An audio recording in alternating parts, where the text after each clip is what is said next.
نستعينه ونستغفره ونؤمن به ونتوكل عليه ونعوذ بالله من شرور أنفسنا ومن سيئات أعمالنا من يهده الله فلا مضل له ومن يضلل فلن تجد له وليا مرشدا ونشهد أن لا إله إلا الله وحده لا شريك له ونشهد أن سيدنا ونبينا وعظيمنا وشفيعنا وحبيبنا ومولانا محمد أرسله الله بالحق بشيرا ونذيرا وداعيا إلى الله بإذنه وسراجا منيرا أما بعد فيقول الله سبحانه وتعالى أعوذ بالله من الشيطان الرجيم بسم الله الرحمن الرحيم علمه شديد القوى ذو مرة فاستوى وهو بالأفق الأعلى ثم دنا فتدلى فكان قاب قوسين أو أدنى فأوحى إلى عبده ما أوحى ما كذب الفؤاد ما رأى أفتمارونه على ما يرى ولقد رآه نزلة أخرى عند سدرة المنتهى عندها جنة المأوى إذ يغشى السدرة ما يغشى ما زاغ البصر وما طغى لقد رأى من آيات ربه الكبرى صدق الله العلي العظيم সম্মানিত দিনদরদে মুসলমান ভাই ও পর্দার আড়ালের বোনেরা, আল্লাহ সুবহানাহু ওয়া তাআলার হাবিব সাল্লাল্লাহু আলাইহি ওয়াসাল্লাম এই মহাবিশ্বের সবচেয়ে সম্মানী, মর্যাদাশীল এবং আল্লাহর কাছে সবচেয়ে বেশি প্রিয় মুহাম্মদুর রাসূলুল্লাহ সাল্লাল্লাহু আলাইহি ওয়াসাল্লাম আল্লাহর কাছে কতটুকু প্রিয়, কিয়ামতের মুসিবতের দিন হুজুর নিজেই বলেন ওয়ালিওয়াউল হামদ বিয়াদি, তাওহীদের ঝান্ডা থাকবে আমার হাতে। সমগ্র মানব জাতি সেই ঝান্ডার নিচে সমবেত হবে, একত্রিত হবে। নবী আলাইহিস সালাতু ওয়াস সালাম যতক্ষণ পর্যন্ত জান্নাতে প্রবেশ না করবেন, জান্নাতের দরজা কারো জন্য খোলা হবে না। অবিকা উমিরতু আল্লাহ আফতাহ লি আহাদিন ক্বাবলাক, হে নবী, আপনার ব্যাপারেই দ্বাররক্ষী ফেরেশতারা বলবেন, আপনার ব্যাপারেই আল্লাহর পক্ষ থেকে চূড়ান্ত ঘোষণা এসেছে যে যতক্ষণ পর্যন্ত আপনি জান্নাতে প্রবেশ না করবেন ততক্ষণ পর্যন্ত কারো জন্য যেন আমরা জান্নাতের দরজা খুলে না দেই। সেই মর্যাদাশীল নবীর সিরাত নিয়ে যখন আলোচনা হয়, আমাদের মর্যাদার, অন্তরের ভালোবাসা, মহাব্বতের সর্বোচ্চ দিয়ে যদি আমরা এই আলোচনা না করি বা শুনি, তাহলে এই আলোচনা শুনে আমাদের কোনো ফায়দা হবে না। যিনি বলেন তারও ফায়দা হবে না, যারা শোনেন তাদেরও ফায়দা হবে না।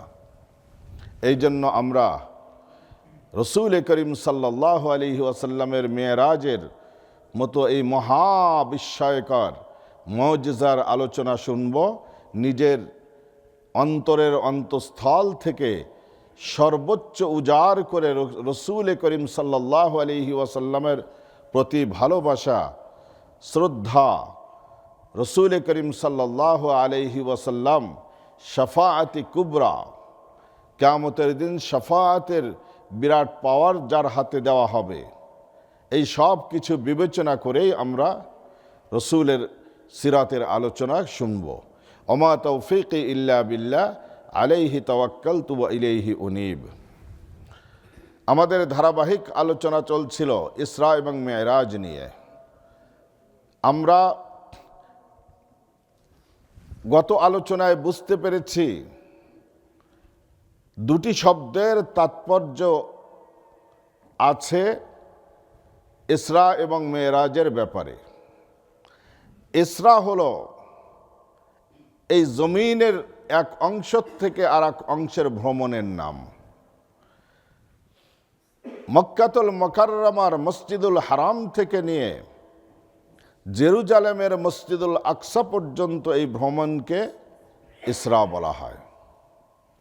এই ভ্রমণটি হয়েছিল এক বিশেষ ধরনের যান, যাকে বুরাক বলা হয়। মসজিদুল আকসা থেকে ঊর্ধ্বগমন পর্যন্ত যে ভ্রমণ হয়েছিল, সেটি হয়েছিল এক বিশেষ ধরনের অলৌকিক সিঁড়ি তথা এলিভেটরের মাধ্যমে। এই জন্যই ঘটনার এই দ্বিতীয় অংশকে বলা হয় হলো মেরাজ। মেরাজ মানে হলো বিশেষ ধরনের এলিভেটর এবং সিঁড়িতে ভ্রমণ করা ঘটনাকে বলা হয় মেরাজ।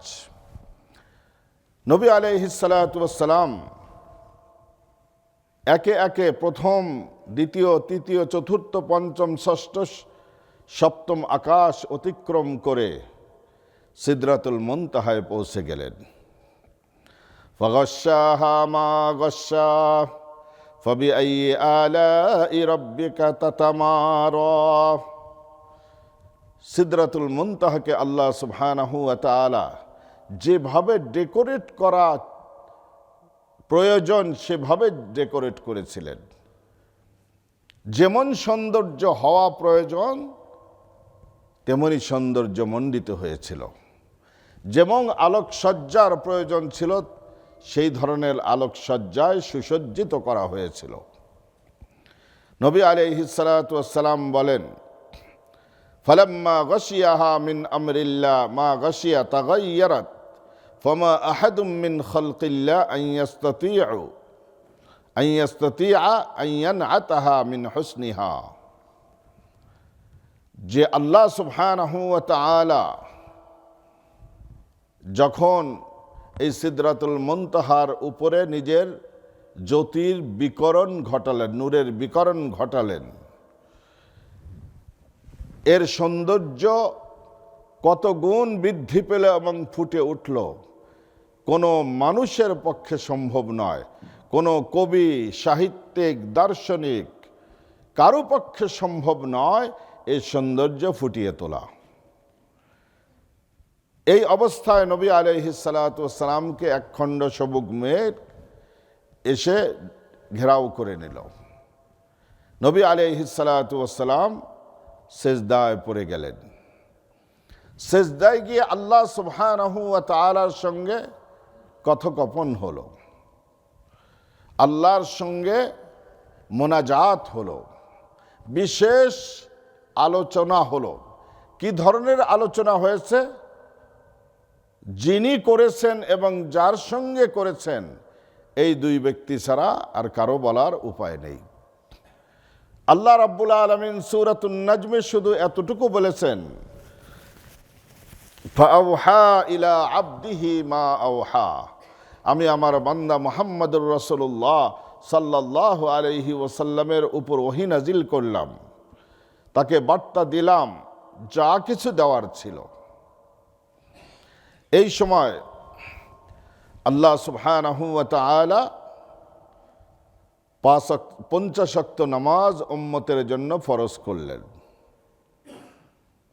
এই 50 ওয়াক্ত নামাজ নিয়ে যখন সাইয়্যিদিনা মূসা আলাইহিস সালাতু ওয়াস সালামের কাছে ফিরে আসছেন, আসার পথে এর মাঝে আরো বহু ঘটনা ঘটে গেছে।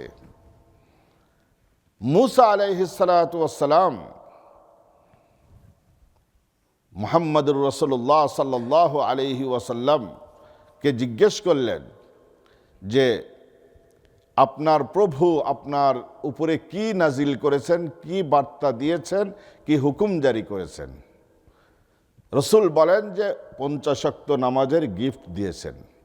মূসা আলাইহিস সালাতু ওয়াস সালাম তখন বললেন, ইরজি ইলা রাব্বিকা ফাসআলহু তাখফীফ ফাইন্না উম্মাতাকা লা ইউতিকুনা যালিক ফাইন্নী ক্বাদ বালাগতু বনি ইসরাঈল আখাব্বারতুহুম। যে আপনি আপনার মহাপ্রভুর কাছে ফিরে যান, এই নামাজের ওয়াক্তকে কমিয়ে নিয়ে আসুন, রিডিউস করুন। কারণ হলো কি, আপনার উম্মত এই 50 ওয়াক্ত নামাজ পড়তে সক্ষম হবে না। আমি বনি ইসরাইলের দ্বারা বহু পরীক্ষার সম্মুখীন হয়েছি। আমার এক্সপিরিয়েন্স আছে, উম্মতের সম্পর্কে আপনার এখনো পর্যন্ত পূর্ণ এক্সপিরিয়েন্স, অভিজ্ঞতা হয়নি। আমি বড় পরীক্ষার সম্মুখীন হতাম। নবী আলাইহিস সালাতু ওয়াস সালাম আল্লাহ রাব্বুল আলামিনের কাছে আবার ফিরে এলেন। ফাকুলতু ইয়া রাব্বি খাফফিফ আলা উম্মতি ফাহাত্তা আন্নি খামসান। আমি ফিরে এলাম রব্বুল আলামিনের কাছে, গিয়ে আল্লাহ সুবহানাহু ওয়া তাআলার কাছে কাকুতি মিনতি করে রিকোয়েস্ট করলাম, আপিল করলাম, হে মহাপ্রভু, আমার উম্মত এই 50 ওয়াক্ত নামাজ পড়তে পারবেন না, তারা পারবে না, আপনি কমিয়ে দেন। তখন 5 ওয়াক্ত নামাজ কমিয়ে দেওয়া হলো। এইভাবে 9 বার নবী আলাইহিস সালাতু ওয়াস সালাম মুসা আলাইহিস সালামের কাছে এসেছেন, আল্লাহ রাব্বুল আলামিনের কাছে ফিরে গেছেন। 9 বারে 5 নং 45 ওয়াক্ত নামাজ কমিয়ে দেওয়া হয়েছে। 9 বারে যখন আল্লাহ সুবহানাহু ওয়া তাআলা কমিয়ে দিলেন, তখন বললেন, ইয়া মুহাম্মদ ইন্নাহুন্না খামসু সালাওয়াতিন কুল্লা ইয়াউমিন ওয়া লাইলাতিন লিকুল্লি সালাতিন আশারুন ফাযালিকা খামসুনা সালাতান। হে মুহাম্মদুর রাসূলুল্লাহ সাল্লাল্লাহু আলাইহি ওয়াসাল্লাম,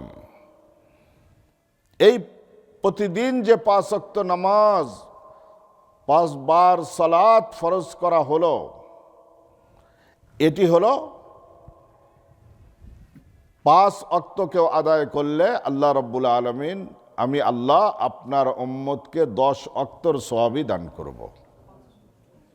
50 ওয়াক্তর, 5 ওয়াক্ত পড়লে 50 ওয়াক্তর সওয়াবই দান করব। শুধু তাই নয়, আল্লাহ রাব্বুল আলামিন আরো কিছু বললেন,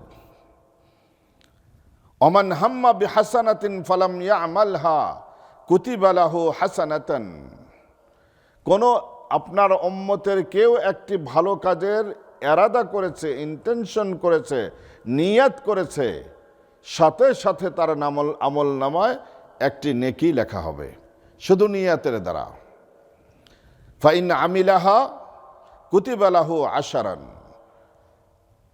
যেই কাজ করার নিয়ত করেছেন, সেই কাজ যদি তিনি সমাপ্ত করেন, বাস্তবে পরিণত করেন, তাহলে তাকে 10 নেকি বর্ধিত করে দেওয়া হবে। আমল করবে একটি, কিন্তু নেকি দেওয়া হবে 10টি। তাহলে তো হওয়া দরকার ছিল, গুনাও একটা করলে, অপরাধ একটা করলে তো গুনাও 10টা লেখার কথা ছিল, তাহলে তো ইকুয়ালিটি হতো। ওমান হাম্মা সাইয়্যাতান ফালাম ইয়ামালহা লাম ইউকতাব শাইআন।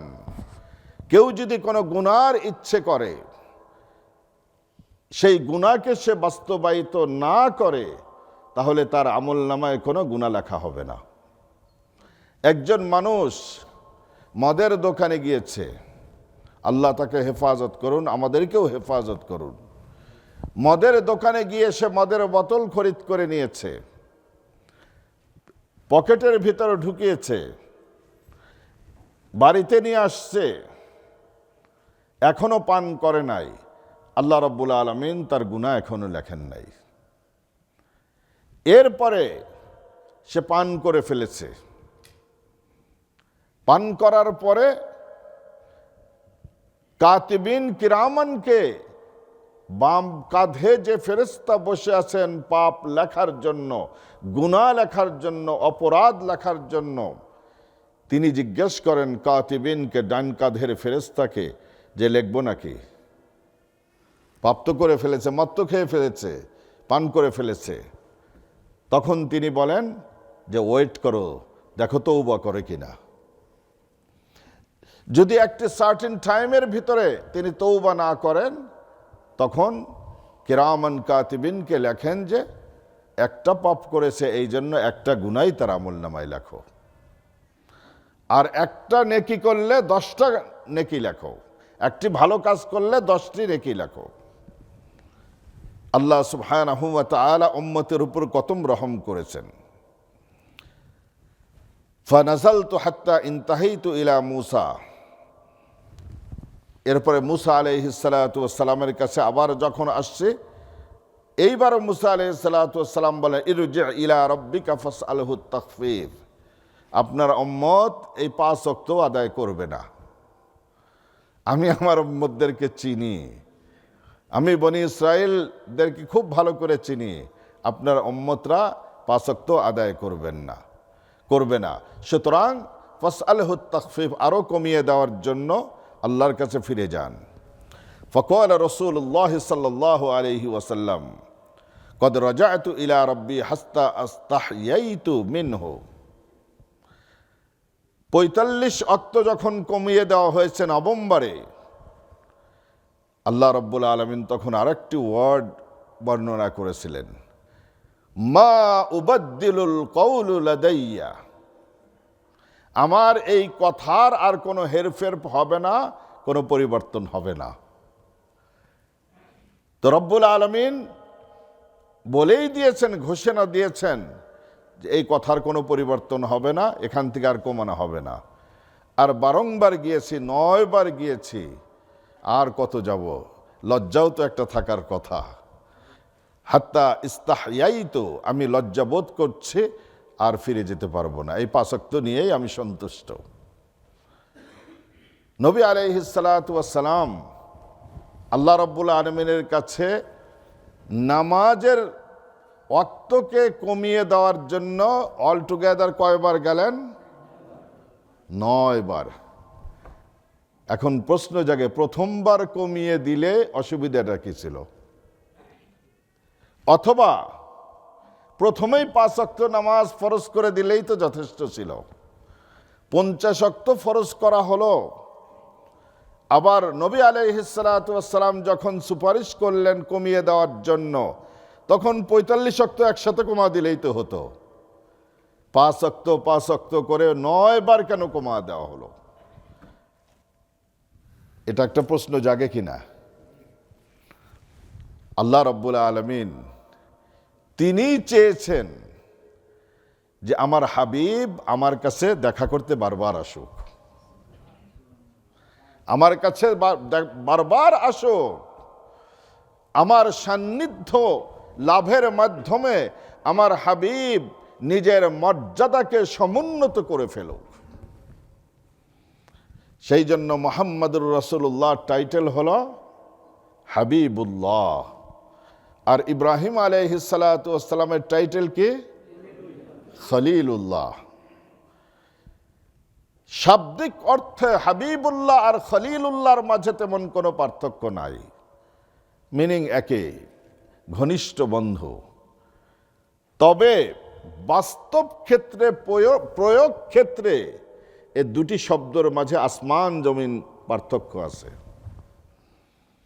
খলিলুল্লাহ বলেন ওই ব্যক্তিকে যিনি চেষ্টা করে ত্যাগ তিতিক্ষার সম্মুখীন হয়ে যিনি আল্লাহ সুবহানাহু ওয়া তাআলার সঙ্গে বন্ধুত্ব কায়েম করেছেন, আল্লাহ সুবহানাহু ওয়া তাআলার প্রিয় পাত্রে পরিণত হয়েছেন পরীক্ষা দিয়ে দিয়ে। ইব্রাহিম আলাইহিস সালাতু ওয়াস সালাম কি পরীক্ষা একবার দিয়েছেন? সুবহানাল্লাহ। শুরু হয়েছে নমরুদের অগ্নিকুণ্ড থেকে, এর আগেও নিজের জন্মদাতা পিতার থেকে পরীক্ষা শুরু হয়েছে।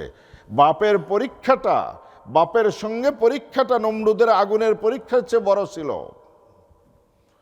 বাপ ঘোষণা করে দিয়েছে মূর্তি পূজার শুধু করতই না, বাপ হলো মূর্তির প্রডিউসার ছিল। মূর্তি পূজা, মূর্তিকে তৈরি করত, বাজারজাত করত, বিক্রি করত, মূর্তির পূজা করত। যখন ইব্রাহিম আলাইহিস সালাতু ওয়াস সালাম বাপকে এই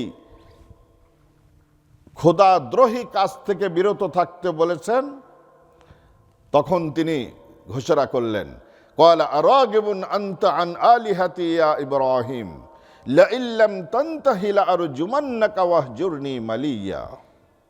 হে ইব্রাহিম, তুমি যদি তোমার এই দাবির থেকে, এই পাগলামির থেকে অমূলক দাবির থেকে দূরে সরে না যাও, পিস্টান না দাও, যদি এটা স্টপ না করো, লাআরজুমান্নাকা, তোকে আমি প্রস্তর আঘাতে পাথর নিক্ষেপ করে তোকে হত্যা করে ফেলব। ওয়াহজুরনি মালিয়া, তোকে তেজ্যপুত্র করে দিলাম, চিরদিনের জন্য আমার চোখের সামনে থেকে দূর হয়ে যা, আর কোনোদিন আমাকে বাপ বলে পরিচয় দিবি না। কারো বাপ যদি সত্য কথা বলার পরেও, কল্যাণের দিকে আহ্বান করার পরেও যদি এমন কথা বলে, তাহলে এটা সন্তানের জন্য কত বড় পরীক্ষা। এটা চ্যালেঞ্জ কিনা? এই চ্যালেঞ্জ শুরু হয়েছে নমরুদের অগ্নিকুণ্ড। নবজাত শিশুকে জনমানবহীন মক্কার দুর্গম পাহাড়ি অঞ্চলে রেখে আসা, খাদ্য নাই, পানি নাই, বাজার নাই, ঘাট নাই, কোনো ফসল নাই, গাছপালা নাই, দোকান নাই, মার্কেট নাই, কোনো কিচ্ছু নাই। নবজাত শিশুকে সেখানে রেখে আসা এটা কম পরীক্ষা নয়। এই শিশু যখন একটু বড় হয়েছে, আর এক পরীক্ষা শুরু হলো। আল্লাহর নির্দেশ হলো, নিজের ছেলেকে আল্লাহর জন্য কোরবানি করো। এই সবগুলো পরীক্ষায় তিনি উত্তীর্ণ হয়েছেন। وَإِذِ ابْتَلَى إِبْرَاهِيمَ رَبُّهُ بِكَلِمَاتٍ فَأَتَمَّهُنَّ, ইব্রাহিমকে আমি কঠিন পরীক্ষা নিয়েছি। প্রত্যেকটি পরীক্ষাতে সে কৃতকার্য হয়েছে, সফল হয়েছে, পাশ করেছে। এরপরে আল্লাহ সুবহানাহু ওয়া তাআলা সঙ্গে তার বন্ধুত্ব কায়েম হয়েছে। আল্লাহর বন্ধুত্বের অর্থ হলো নৈকট্যশীল বান্দা বলে বিবেচিত হয়ে গেছেন। তাহলে ইব্রাহিম আলাইহিস সালাতু ওয়াস সালাম নিজের চেষ্টাতে আল্লাহর সঙ্গে রিলেশনশিপ আর সখ্যতা আর আল্লাহর সঙ্গে সম্পর্ক প্রতিষ্ঠিত করলেন। আর হাবিবুল্লাহর অর্থ হলো যিনি চেষ্টা করেন নাই, বরং আল্লাহ সুবহানাহু ওয়া তাআলা নিজের পক্ষ থেকে যাকে নাকি অন্তরঙ্গ বন্ধু বলে গ্রহণ করে নিয়েছেন, তিনি হলেন হাবিবুল্লাহ মুহাম্মদুর রাসূলুল্লাহ সাল্লাল্লাহু আলাইহি ওয়াসাল্লাম। এই সিদরাতুল মুনতাহায় যখন নবী আলাইহিস সালাতু ওয়াস সালাম গেলেন, হুজুর বলেন, আন্নাহু রাআ আরবাআতা আনহারিন ইয়াখরুজু মিন আসলিহা, আমি সিদরাতুল মুনতাহার এই বিশাল বরই গাছের শিকড় থেকে চারটি নদীর ঝর্ণা প্রবাহ বের হতে দেখলাম। চারটা নদীর উৎপত্তি স্থল হয়েছে সেখান থেকে। নাহরানি ফিল জান্নাহ, দুটি নহর হলো নাহরানি যাহিরান, এই দুনিয়ার ভিজিবল নহর, ও নাহরানি বাতিনান, আর দুটি নহর, দুটি নদী হলো, এটা হলো জান্নাতের নহর। দুনিয়ার চোখ দিয়ে এই নহর দেখা, এই নদী দেখা সম্ভবপর না। ফাকুলতু ইয়া জিবরিল মা হাদিহিল আনহার, আমি জিজ্ঞেস করলাম, ভাই জিবরিল, এই নহরটা কিসের? এই চারটা নহর কিসের? দুটি বাহ্যিক নহর আর দুটি হলো ইন্টারনাল নহর, এটা কিসের নদী এটি?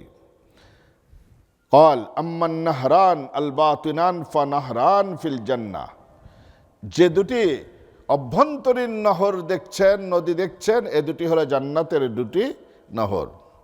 একটা হলো নাম হলো আল কাউসার, আর একটা হলো সালসাবিল। আইনান ফিহা তুসাম্মা সালসাবিলা ইন্না আ'তাইনাকাল কাউসার, হে নবী, আপনাকে কিয়ামতের দিন কাউসার দান করা হবে, জান্নাতের এই দুটি নহর। আর আম্মা যাহিরান ফান্নীল ওয়াল ফুরাত, আর এই বাহ্যিক যে দুটি নহর দেখছেন, একটি হলো মিশরের নীল আর আরেকটি হলো ইরাতের ফুরাত তথা টাইগ্রিস। এখন প্রশ্ন জাগে, ভৌগোলিক দিক দিয়ে এ দুটি নহরেই কোথার থেকে উৎপত্তি হয়েছে, কোথায় গিয়ে শেষ হয়েছে, এটি হলো দুনিয়ার মানুষরা উদ্ঘাটন করতে পেরেছে। নীলনদ হলো পৃথিবীর সবচাইতে দৈর্ঘ্য নদ। এরপরে দ্বিতীয় বৃহত্তম নদী কোনটা? ব্রাজিলের না, মিসিসিপি বড়, আমাজন। দ্বিতীয় বৃহত্তম নদী হলো আমাজন, এরপরে হলো মিসিসিপি নদী। নীলনদের উৎস হয়েছে, নীলনদ সবচেয়ে বড় পৃথিবীর, উগান্ডার ভিক্টোরিয়া লেক থেকে শুরু হয়ে লক্সোর আসওয়ানে এসে নীলনদের এক অংশ সুদানের দিকে গেছে, এক অংশ মিশরের দিকে আসছে। মিশরের দিকে যে অংশ আসছে, কায়রো শহর থেকে 18 মাইল উত্তরে কানাতুল খাইরিয়া একটি জায়গা আছে, সেখানে গিয়ে নীল দুই ভাগে বিভক্ত হয়ে গেছে। দুই অংশেই ভূমধ্য সাগরের সঙ্গে যে মিলিত হয়েছে। এক অংশ একটি মহাফাজা তথা একটি ডিস্ট্রিক্ট আছে দুমিয়াত। দুমিয়াতের ফার্নিচার, কাঠের ফার্নিচার হলো দুনিয়ার সবচেয়ে সেরা ফার্নিচার। এই দুমিয়াতে যে ভূমধ্য সাগরের সঙ্গে মিলিত হয়েছে। আর এক অংশ হলো, আর একটি মহাফাজা ডিস্ট্রিক্ট আছে, এর নাম হলো রশিদিয়া। এই রশিদিয়াতে গিয়ে আর এক অংশে মিলিত হয়ে গেছে। তাহলে তো প্রশ্ন জাগে, নীলনদের উৎস কোথার থেকে শুরু হয়েছে, কোথায় যে শেষ হয়েছে, এটা তো আমরা জানি, তাহলে জান্নাত থেকে আসলো কেমনে? প্রশ্ন জাগে কিনা? তেমনি ভাবে ইরাকের দাজলা নদীও যদি, টাইগ্রিস নদীও যদি দেখেন, এর উৎস আছে, এর লোহিত সাগরের সঙ্গে মিলন ঘটেছে, এটাও আছে।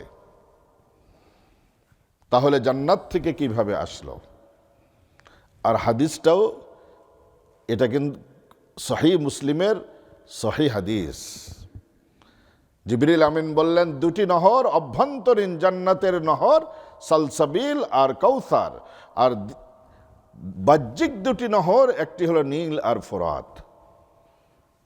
তাহলে কি এই সিদরাতুল মুনতাহাত থেকে শুরু হয়েছে? এর অর্থ হলো জান্নাতের নহরের প্রতিচ্ছবি হলো মিশরের নীল আর ইরাকের হলো ফোরাত। ওখান থেকেই যে উৎস শুরু হয়েছে এমন কিছু না, বরং এই দুটি নদী হলো দুনিয়ার সমস্ত নদীর মাঝে হলো বরকতময় নদী। এই জন্য এর উৎসকে ওখান থেকে বলার অর্থ হলো যে এর প্রতিচ্ছবি আল্লাহ সুবহানাহু ওয়া তাআলা দুনিয়াতে দিয়েছেন। নবী আলাইহিস সালাতু ওয়াস সালাম সেখান থেকে, সিদরাতুল মুনতাহাত থেকে হুজুরকে জান্নাতে নিয়ে যাওয়া হলো। হুজুর জান্নাত পরিদর্শন করলেন। জান্নাত যখন পরিদর্শন করছেন, তখন একজন ব্যক্তির পায়ে হাঁটার শব্দ তিনি চিনে ফেললেন। মেরাজ থেকে ফিরে এসে সেই ব্যক্তিকে সুসংবাদ দিলেন, তুমি এমন কি আমল করো যে তোমার পদচিহ্নর আওয়াজ আমি মেরাজের রাত্রিতে জান্নাত পরিদর্শনের সময় আমি শুনে এসেছি। এমন কি আমল করো? সেই সৌভাগ্যবান ব্যক্তিটা কে বলতে পারেন? বেলাল হাবশী রাদিয়াল্লাহু আনহু। সুবহানাল্লাহ। হুজুর জিজ্ঞেস করলেন, তুমি এমন কি আমল করো? বেলাল রাদিয়াল্লাহু তাআলা আনহু বললেন, ইয়া রাসূলুল্লাহ, আমি তো এমন উল্লেখযোগ্য কোনো স্পেশাল আমল করি না, তবে আমার একটি অভ্যাস আছে, যখনই আমি ওযু করি সেই ওযু দিয়ে 2 রাকাত সালাত তথা নামাজ আদায় করি।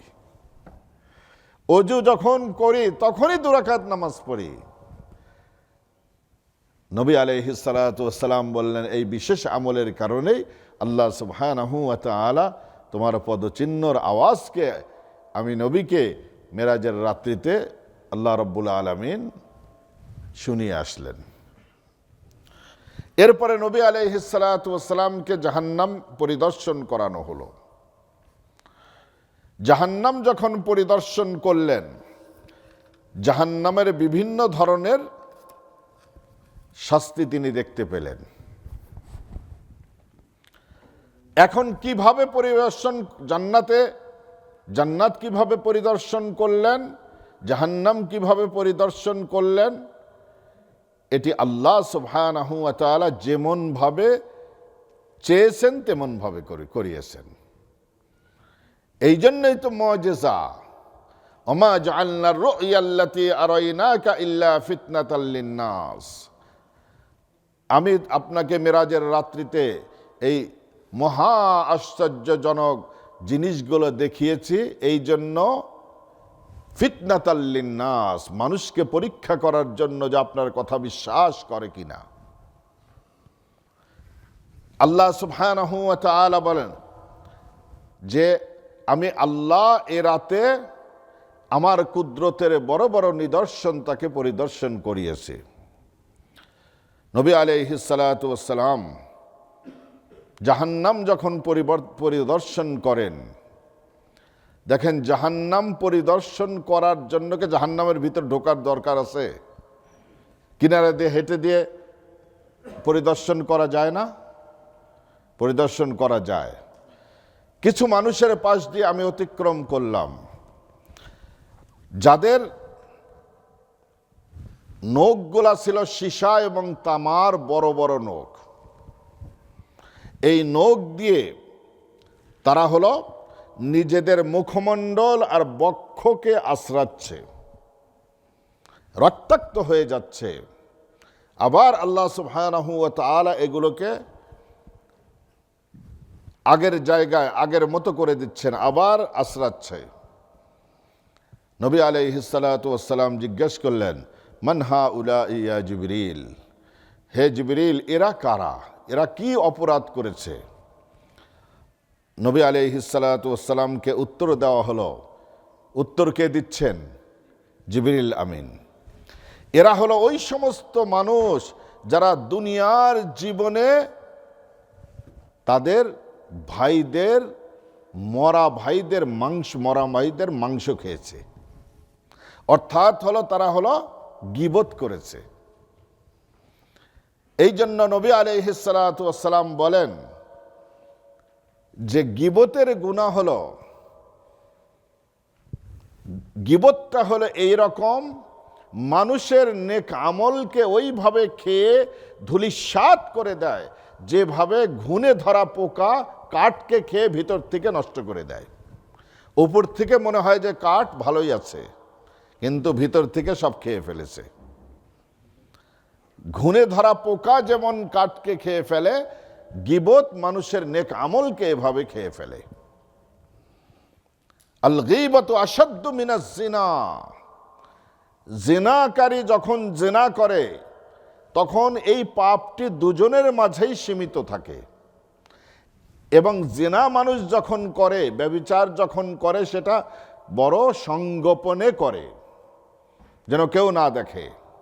এই গুনাহটা তাদের মাঝেই সীমিত থাকে। কিন্তু গীবতের দ্বারা একটি জাতিকে যুদ্ধের ময়দানে নিয়ে আসা সম্ভবপর, একটি নেশনকে ধ্বংস করা সম্ভবপর হলো গীবতের দ্বারা। আজকে এই গীবত আমাদের অভ্যাসে পরিণত হয়ে গেছে, স্বভাবে পরিণত হয়ে গেছে। এমনকি মসজিদে এসে যেখানে যিকরুল্লাহর সাথে আমি ইনভলভ থাকার কথা ছিল, কোরআন তেলাওয়াত করার কথা ছিল, জিকিরের মজলিসে বসার কথা ছিল, মসজিদে এসে যেখানে দর্সে বসার কথা ছিল, সেখানে আজকে আমরা মসজিদে বসে গীবতের আড্ডায় বসি। এটি হলো কিয়ামতের আলামত। মানুষেরা মসজিদের মধ্যে হালাকান হালাকান গ্রুপ গ্রুপ করে বসবে, তারা দুনিয়ার আলোচনা করবে, একজন আরেকজনের পরনিন্দা করবে, গীবত করবে। আল্লাহ সুবহানাহু ওয়া তাআলা বলেন, ওয়ালা ইয়াগতাব বা'দুকুম বা'দা, খবরদার একজন আরেকজনের পরনিন্দা এবং গীবত করো না। আইয়ুহিব্বু আহাদুকুম আন ইয়াকুলা লাহমা আখিহি মাইতান ফাকারিহতুমু, তোমরা কি কেউ পছন্দ করো যে তোমার মৃত ভাইয়ের মাংসকে চিবিয়ে খাও? ফাকারিহতুমু, অবশ্যই তোমরা এটা অপছন্দ করবে। মৃত ভাইয়ের মাংস খাওয়ার সঙ্গে গীবতকে তুলনা কেন করলেন? এই জন্য করা হয়েছে, মরা মানুষের গোস্ত যদি কেউ চিবা খায়, মরা মানুষের কোনো কষ্ট হবে? কিচ্ছু হবে না, তার তো জানি নাই। কিন্তু যে খেলো সে কি হারাম খাইছে কিনা? এবং মানুষের মাংস চিবিয়ে খায়, এটা তার নিচুতাকে ফুটিয়ে তোলা হয়েছে যে এটা এমন দুষ্ট, এমন খারাপ যে মানুষের গোস্ত পর্যন্ত খায়। সমাজের কেউ তাকে পছন্দ করবে না। এই জন্য যাদের অভ্যাস গীবত করা, তাদেরকে সমাজের কোনো মানুষ পছন্দ করে না। সে মনে করে যে আমি বড় কিছু করে গেলাম, কিন্তু সমাজের কেউ তাকে পছন্দ করে না, সবাই ঘৃণার চোখে দেখে। এই গীবত থেকে যদি আমরা বাঁচতে চাই, তাহলে আমাদের এই জবানে তালা মারা লাগবে, কথা কম বলা লাগবে, আর সময়টাকে হেফাজত করে আল্লাহর ইবাদত বন্দেগীতে নিজেকে মশগুল রাখা লাগবে। এরপর নবী আলাইহিস সালাতু ওয়াস সালাম বলেন যে এরপরে আমি কিছু মানুষের পাশ দিয়ে অতিক্রম করলাম, যাদের জিহ্বাগুলোকে আগুনের তৈরি বড় বড় কেচি দিয়ে কেটে ফেলা হচ্ছে। যখনই কাটা হচ্ছে, আবার আল্লাহ সুবহানাহু ওয়া তাআলা এটাকে হিল করে দিচ্ছেন, আগের মতো হয়ে যাচ্ছে। জিজ্ঞেস করা হলো, মান হাউলা ইয়া জিবরিল? হুজুর বললে, জিবরিল আমিন উত্তর দিলেন, এরা হল আমলহীন ওয়াইজ বা বক্তা। মানুষকে ভালো কাজের আদেশ দিয়েছে, কিন্তু নিজে সেই আমল করে নাই। মানুষকে নামাজের দিকে ডেকেছে, নিজে নামাজ না পড়ে ঘুমা থাকছে। এরা হলো সেই আমলহীন বক্তা। এরপরে নবী আলাইহিস সালাতু ওয়াস সালাম বলেন, সামুরা ইবনে জুনদব রাদিয়াল্লাহু তাআলা আনহু থেকে বর্ণিত, হুজুর বলেন যে আমি এক নদীর পাশ দিয়ে যাচ্ছিলাম, জাহান্নামের এক নদী। কিছু মানুষ হলো সেখানে সাঁতরাচ্ছে, এবং সেই মানুষগুলো পেটগুলো ঘরের রুমের মতো হলো বড় বড়। ফিহি হাইয়াত বুতুনহুম কাল বুয়ুত ফিহি হাইয়াত, সেই পেটের মাঝে হাজার হাজার বিষাক্ত সাপ কিলবিল করছে। তারা হাঁটতে পারছে না, উঠতেছে পড়তেছে, উঠতেছে পড়তেছে। আমি জিজ্ঞেস করলাম, মান হাউলা ইয়া জিবরিল? ভাই জিবরিল, এরা কারা? জিবরিল বললেন, এরা হলো আপনার ওই উম্মতরা যারা নাকি সুদের কারবার করেছে, সুদের লেনদেন করেছে, সুদ দিয়েছে, সুদ নিয়েছে, সুদের অঙ্ক করেছে, সুদের হিসাব কষেছে, সুদের লেনদেনে সাক্ষী থেকেছে। এরা হলো তারা। সুদখোরদের আরেকটি শাস্তি হবে হাশরের ময়দানে, الذين يأكلون الربا لا يقومون إلا كما يقوم الذي يتخبطه الشيطان من المس। সুদখোররা যখন কিয়ামতের দিন কবর থেকে তাদেরকে উঠানো হবে, কবর থেকে উঠবে, তখন তারা স্বাভাবিকভাবে উঠতে পারবে না। জিনের আসর করা, জিনে ধরা, ভূতে ধরা রোগীর মতো তারা হলো পাগলামি করতে করতে উঠবে, এবং তারা ভালোভাবে চলতে পারবে না। তারা যখন রাস্তায় হাশরের ময়দানে চলবে, সেই সময় তারা হলো গড়ে পড়ে যাবে, হাজার হাজার মানুষ তাদেরকে পদদলিত করে তাদের উপর দিয়ে হেঁটে যাবে, কিন্তু তাদের মৃত্যু হবে না, কারণ মৃত্যু শুধু একবারই হবে। এই দুনিয়ার থেকে যখন আমরা বিদায় নেব, এই মৃত্যু লা ইয়াযুকুনা ফীহাল মাউতা ইল্লাল মাউতাতাল উলা, যে তাদের শুধু একবারই মৃত্যু হবে, আর কখনো মৃত্যু হবে না। এই জন্য নবী আলাইহিস সালাতু ওয়াস সালাম বলেন, ভাইরা একটা পাপের কথা চিন্তা করেন, কেউ যদি গায়রে মাহরুমের সঙ্গে জিনা করে, ব্যভিচারে লিপ্ত হয়, অ্যাডাল্টারিতে লিপ্ত হয়, তাহলে সে কবিরা গুনাহ করল। আর যার সঙ্গে জিনায় লিপ্ত হয়েছে সে তার মাহরুম হলো। যাদের সঙ্গে বিয়ে নিষেধ, মেয়ের সঙ্গে জিনা করলো, আল ইয়াদু বিল্লাহ,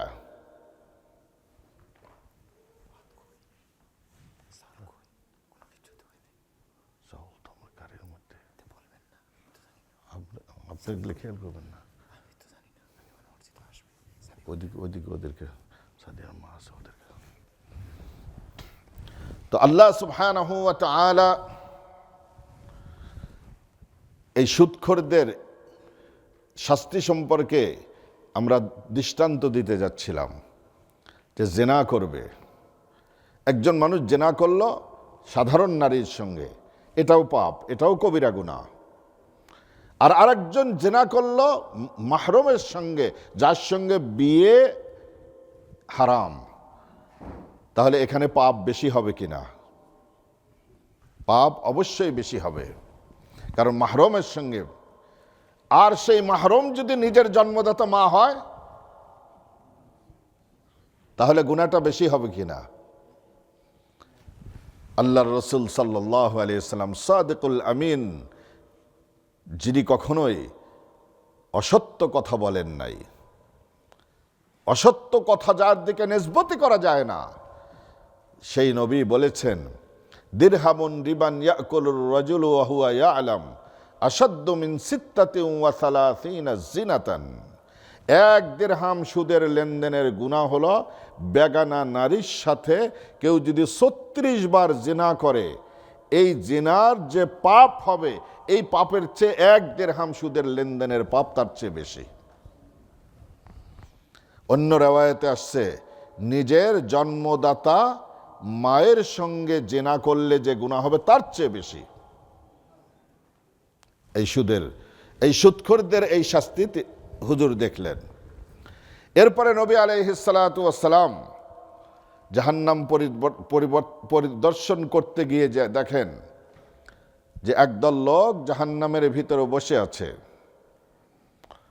এই জাহান্নামের ভিতরে যখন তারা বসে আছে, তাদের সামনে এক দস্তরখানে সুস্বাদু খাদ্য পাকানো আছে, কিন্তু তারা সেই সুস্বাদু খাদ্য থেকে কিছু গ্রহণ করছে না। আর একটি দস্তরখানে তাদের পচা, দুর্গন্ধময়, পচে গেছে, নষ্ট হয়ে গেছে, এই ধরনের খাবার হলো সেখানে আছে। তারা সেই ভালো খাবার না খেয়ে সেই পচা, দুর্গন্ধময় খাবারগুলো তারা খাচ্ছে। হুজুর জিজ্ঞেস করলেন, মান হাউলা ইয়া জিবরিল, হে জিবরিল, এরা কারা? নবী আলাইহিস সালাতু ওয়াস সালামকে উত্তর দেওয়া হলো, এরা হলো আপনার উম্মতের ওই সমস্ত দুর্ভাগা লোক যারা নিজেদের হালাল স্ত্রী থাকা সত্ত্বেও বেগানা নারীর সঙ্গে জিনা করেছে, আর নিজের হালাল স্বামী থাকা সত্ত্বেও বেগানা পুরুষের সঙ্গে জিনা করেছে তারা। অর্থাৎ বিবাহিত নারী পুরুষ যারা নাকি জিনায় লিপ্ত হয়েছে, তাদের হলো এই অবস্থা। তাদের শাস্তি অবিবাহিত নারী পুরুষ জিনা করলে যে শাস্তি হবে তার চেয়ে অনেক বেশি। অবিবাহিত নারী পুরুষ যদি জিনা করে, আল্লাহ তাদের দুনিয়াবি শাস্তি বলতেছেন, আয-যানিয়াতু ওয়াজ-যানি ফাজলিদু কুল্লা ওয়াহিদিম মিনহুমা মিআতা জালদা। জিনাকারী পুরুষ এবং জিনাকারী নারীকে তোমরা 100টা করে বেত্রাঘাত করো। এটা চেয়ারম্যান সাহেব পারবেন না, মেম্বার সাহেব পারবেন না, ইমাম সাহেব পারবেন না, মুফতি সাহেব পারবেন না, অথরিটি লাগবে। রাষ্ট্রীয় কোর্ট, জাজ এটা ডিসাইড করবে এবং জাজের ডিসিশনের উপরে এই শাস্তি হবে। সাধারণ কেউ এই শাস্তি প্রয়োগ করতে পারবে না, নইলে তো সবাই আইন নিজের হাতে উঠা নেবে, দেশের আইন শৃঙ্খলা কিছুই ঠিক থাকবে না। এটি হলো এক শাস্তি। আর যদি বিবাহিত নারী পুরুষ জেনা করে, এই আয়াত কোরআনে ছিল, এখন কোরআনের তেলাওয়াতের ভিতর নাই, হুকুম আছে। আশ-শাইখু ওয়াশ-শাইখুখাতু ইযা যানায়া ফারজামুহুমা নাকালাম মিনাল্লাহ আল্লাহু আজিজুন হাকীম। বিবাহিতা নারী, বিবাহিত পুরুষ যদি জেনা করে, তাদের শাস্তি হলো মাটির মধ্যে পুঁতে তাদের পোস্তরাঘাতে তাদেরকে মৃত্যুদণ্ড দাও। তাহলে শাস্তি বড় হলো কিনা? দুনিয়ার শাস্তিও বড়, আখিরাতের শাস্তিও বড়। এটি হলো তাদের এই অবস্থা। এরপরে নবী আলাইহিস সালাতু ওয়াস সালাম জাহান্নাম পরিদর্শন করলেন। জিবরিল আমিনকে সিদরাতুল মুনতাহায় যখন পৌঁছেছিলেন, জিবরিল আমিন তখন নিজের আপন স্ট্রাকচারে 600 পাখা ছড়িয়ে দিয়ে, সুবহানাল্লাহ, আপন স্ট্রাকচার নবী আলাইহিস সালাতু ওয়াস সালামকে দেখিয়েছেন। নবী আলাইহিস সালাতু ওয়াস সালাম জিবরিল আমিনকে আপন স্ট্রাকচারে শুধু দুবার দেখেছেন। একবার হলো ওহির বিরতির জামানার পরে গারে হেরাতে, যখন প্রথম ওহি নাজিল হলো, 5টি আয়াত নাজিল হয়েছে। 2 বৎসর পর্যন্ত ওহির ধারাবাহিকতা বন্ধ ছিল, আর কোনো ওহি আসে নাই। নবী আলাইহিস সালাতু ওয়াস সালাম অস্থির হয়ে যেতেন, ওহি কেন বন্ধ হয়ে গেল? এই ওহি বন্ধ থাকার জামানাকে বলা হয় ফাতরাতে ওহি, ওহির বিরতির জামানা। এরপরে নবী আলাইহিস সালাতু ওয়াস সালাম 2 বৎসর পরে আবার সেই গারে হেরার কাছে গেছেন। পূর্ব দিগন্তে আকাশের দিকে যখন তাকিয়ে দেখেছেন, দেখেন এক বিরাট ফেরেশতা, যিনি স্বর্ণের চেয়ারের উপর বসে পাখাকে ছড়িয়ে দিয়েছেন। সমস্ত দিগন্তটা তার পাখা দিয়ে ভরে গেছে। নবী আলাইহিস সালাতু ওয়াস সালাম এবারও সংজ্ঞাহীন হয়ে পড়ে গিয়েছিলেন। এরপরে বাসায় এসে, বাড়িতে ফিরে মা খাদিজাকে বললেন, দাসসিরুনি দাসসিরুনি, আমাকে কম্বল দিয়ে ঢেকে দাও, আমাকে কম্বল দিয়ে ঢেকে দাও, আমি ভয় করেছি, আমার জ্বর এসেছে। হুজুরকে সুন্দর করে কম্বল দিয়ে ঢেকে দেওয়া হলো। এইবার জিবরিল আলাইহিস সালাতু ওয়াস সালাম, হুজুর তো কম্বল মুড়ি দিয়ে ঘুমিয়ে আছেন। জিবরিল আমিন আপন সুরতে এসে উপস্থিত হয়ে গেছেন। যেভাবে ওহী নিয়ে আসতেন সেভাবে আসছেন। এসে 2 বৎসর পরে আয়াত নাজিল হচ্ছে, ইয়া আইয়ুহাল মুদ্দাসসির কুম ফাআনযির ওয়া রাব্বাকা ফাকাব্বির ওয়া সিয়াবাকা ফাতাহহির। হে কম্বলে আবৃত ব্যক্তি, নামাজের জন্য দাঁড়িয়ে যান। কুম ফাআনযির, আপনার প্রভুকে ভয় করুন। ওয়া রাব্বাকা ফাকাব্বির, আপনার প্রভুর নামে আপনি তাকবীর বলে আপনি নামাজ শুরু করেন। ওয়া সিয়াবাকা ফাতাহহির, আপনার পরিধেয় কাপড়টাকে আপনি পবিত্র করে নিন। তাহলে দেখেন, আপনার ছোটবেলায় মক্তবে যখন পড়েছেন, তখন নামাজের ফরজ আহকাম আরকান এগুলো পড়েন নাই? যে কাপড় পাক, জায়গা পাক, সতর ঢাকা, এগুলো পড়েন নাই? টিচাররা বড় ছন্দ করে পড়াতেন, মাশাআল্লাহ। তো কাপড় পাক, তারপর তাকবীরে তাহরিমা বলে নামাজ পড়া লাগবে, এই আয়াত থেকেই আসছে। ওয়া সিয়াবাকা ফাতাহহির, আপনার কাপড়টা পবিত্র করে নিন। কাপড়টা পবিত্র হওয়া লাগবে, যেখানে সেজদা দিবেন জায়গাটা পবিত্র হওয়া লাগবে। আল্লাহ সুবহানাহু ওয়া তাআলা এই নামাজের জন্য এগুলোকে শর্ত করেছেন। তো নবী আলাইহিস সালাতু ওয়াস সালাম হযরতে জিবরিল আমিনকে এই প্রথম আপন স্ট্রাকচারে দেখলেন। অন্য সময় অধিকাংশ সময়ে যখন ওহী নিয়ে আসতেন তখন সাহাবীদের মাঝে একজন সুন্দর সাহাবী ছিলেন, যাকে নবী আলাইহিস সালাতু ওয়াস সালাম বিভিন্ন রাষ্ট্রে রাষ্ট্রদূত হিসাবে পাঠাতেন। তার নাম ছিল দাহিয়াতুল কলবি। দাহিয়াতুল কলবি রাদিয়াল্লাহু তাআলা আনহুর আকৃতিতে অধিকাংশ সময় জিবরিল ফেরেশতা আসতেন। সিদরাতুল মুনতাহায় যখন পৌঁছেছেন, সিদরাতুল মুনতাহায় কি জায়গার অভাব আছে? দেখেন, বর্তমানে যে যাত্রীবাহী বিমানগুলো আছে সবচেয়ে বড় কোনটা? 380। কতগুলা সিট আছে? হ্যাঁ, ডবল ডেক 850। এই ফ্লাইটগুলা সব এয়ারপোর্টে ল্যান্ড করতে পারে না, কারণ এর উইংসটা অনেক বড়, অন্য প্লেনের সঙ্গে ধাক্কা লেগে যাবে। আর আপনারা জানেন যে প্লেন বড় সেন্সিটিভ। প্লেন যদি পাখির সঙ্গেও ঘর্ষণ লাগে আগুন ধরে যায়। এই জন্য যে কোনো এয়ারপোর্টে এটা ল্যান্ড করতে পারে না। এর জন্য বড় বড় এয়ারপোর্ট লাগে, San Francisco airport, Dallas airport, এরপরে হলো ওয়াশিংটন ডিসি এয়ারপোর্ট, তারপরে শিকাগো এয়ারপোর্ট। এই ধরনের বড় বড় এয়ারপোর্টের যেগুলোর রানওয়ে অনেক প্রশস্ত সেগুলোতেই শুধু ল্যান্ড করতে পারে, দুবাই এয়ারপোর্ট। তাহলে জিবরিল আলাইহিস সালাতু ওয়াস সালাম 600 পাখা সরিয়ে দিবেন, তাহলে ল্যান্ডিং এরিয়াটা বড় হওয়া দরকার আছে কিনা? জিবরিল আমিন একবার মক্কার দিগন্তে একদম পুরা ল্যান্ডিং এরিয়াটা পেয়ে গেছিলেন।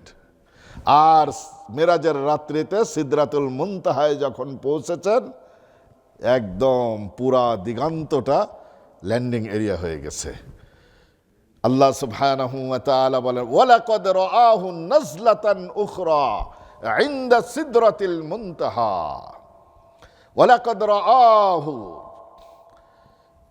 নবী আলাইহিস সালাতু ওয়াস সালাম জিবরিল আমিনকে আপন স্ট্রাকচারে দেখলেন নাজলাতান উখরা, দ্বিতীয়বার।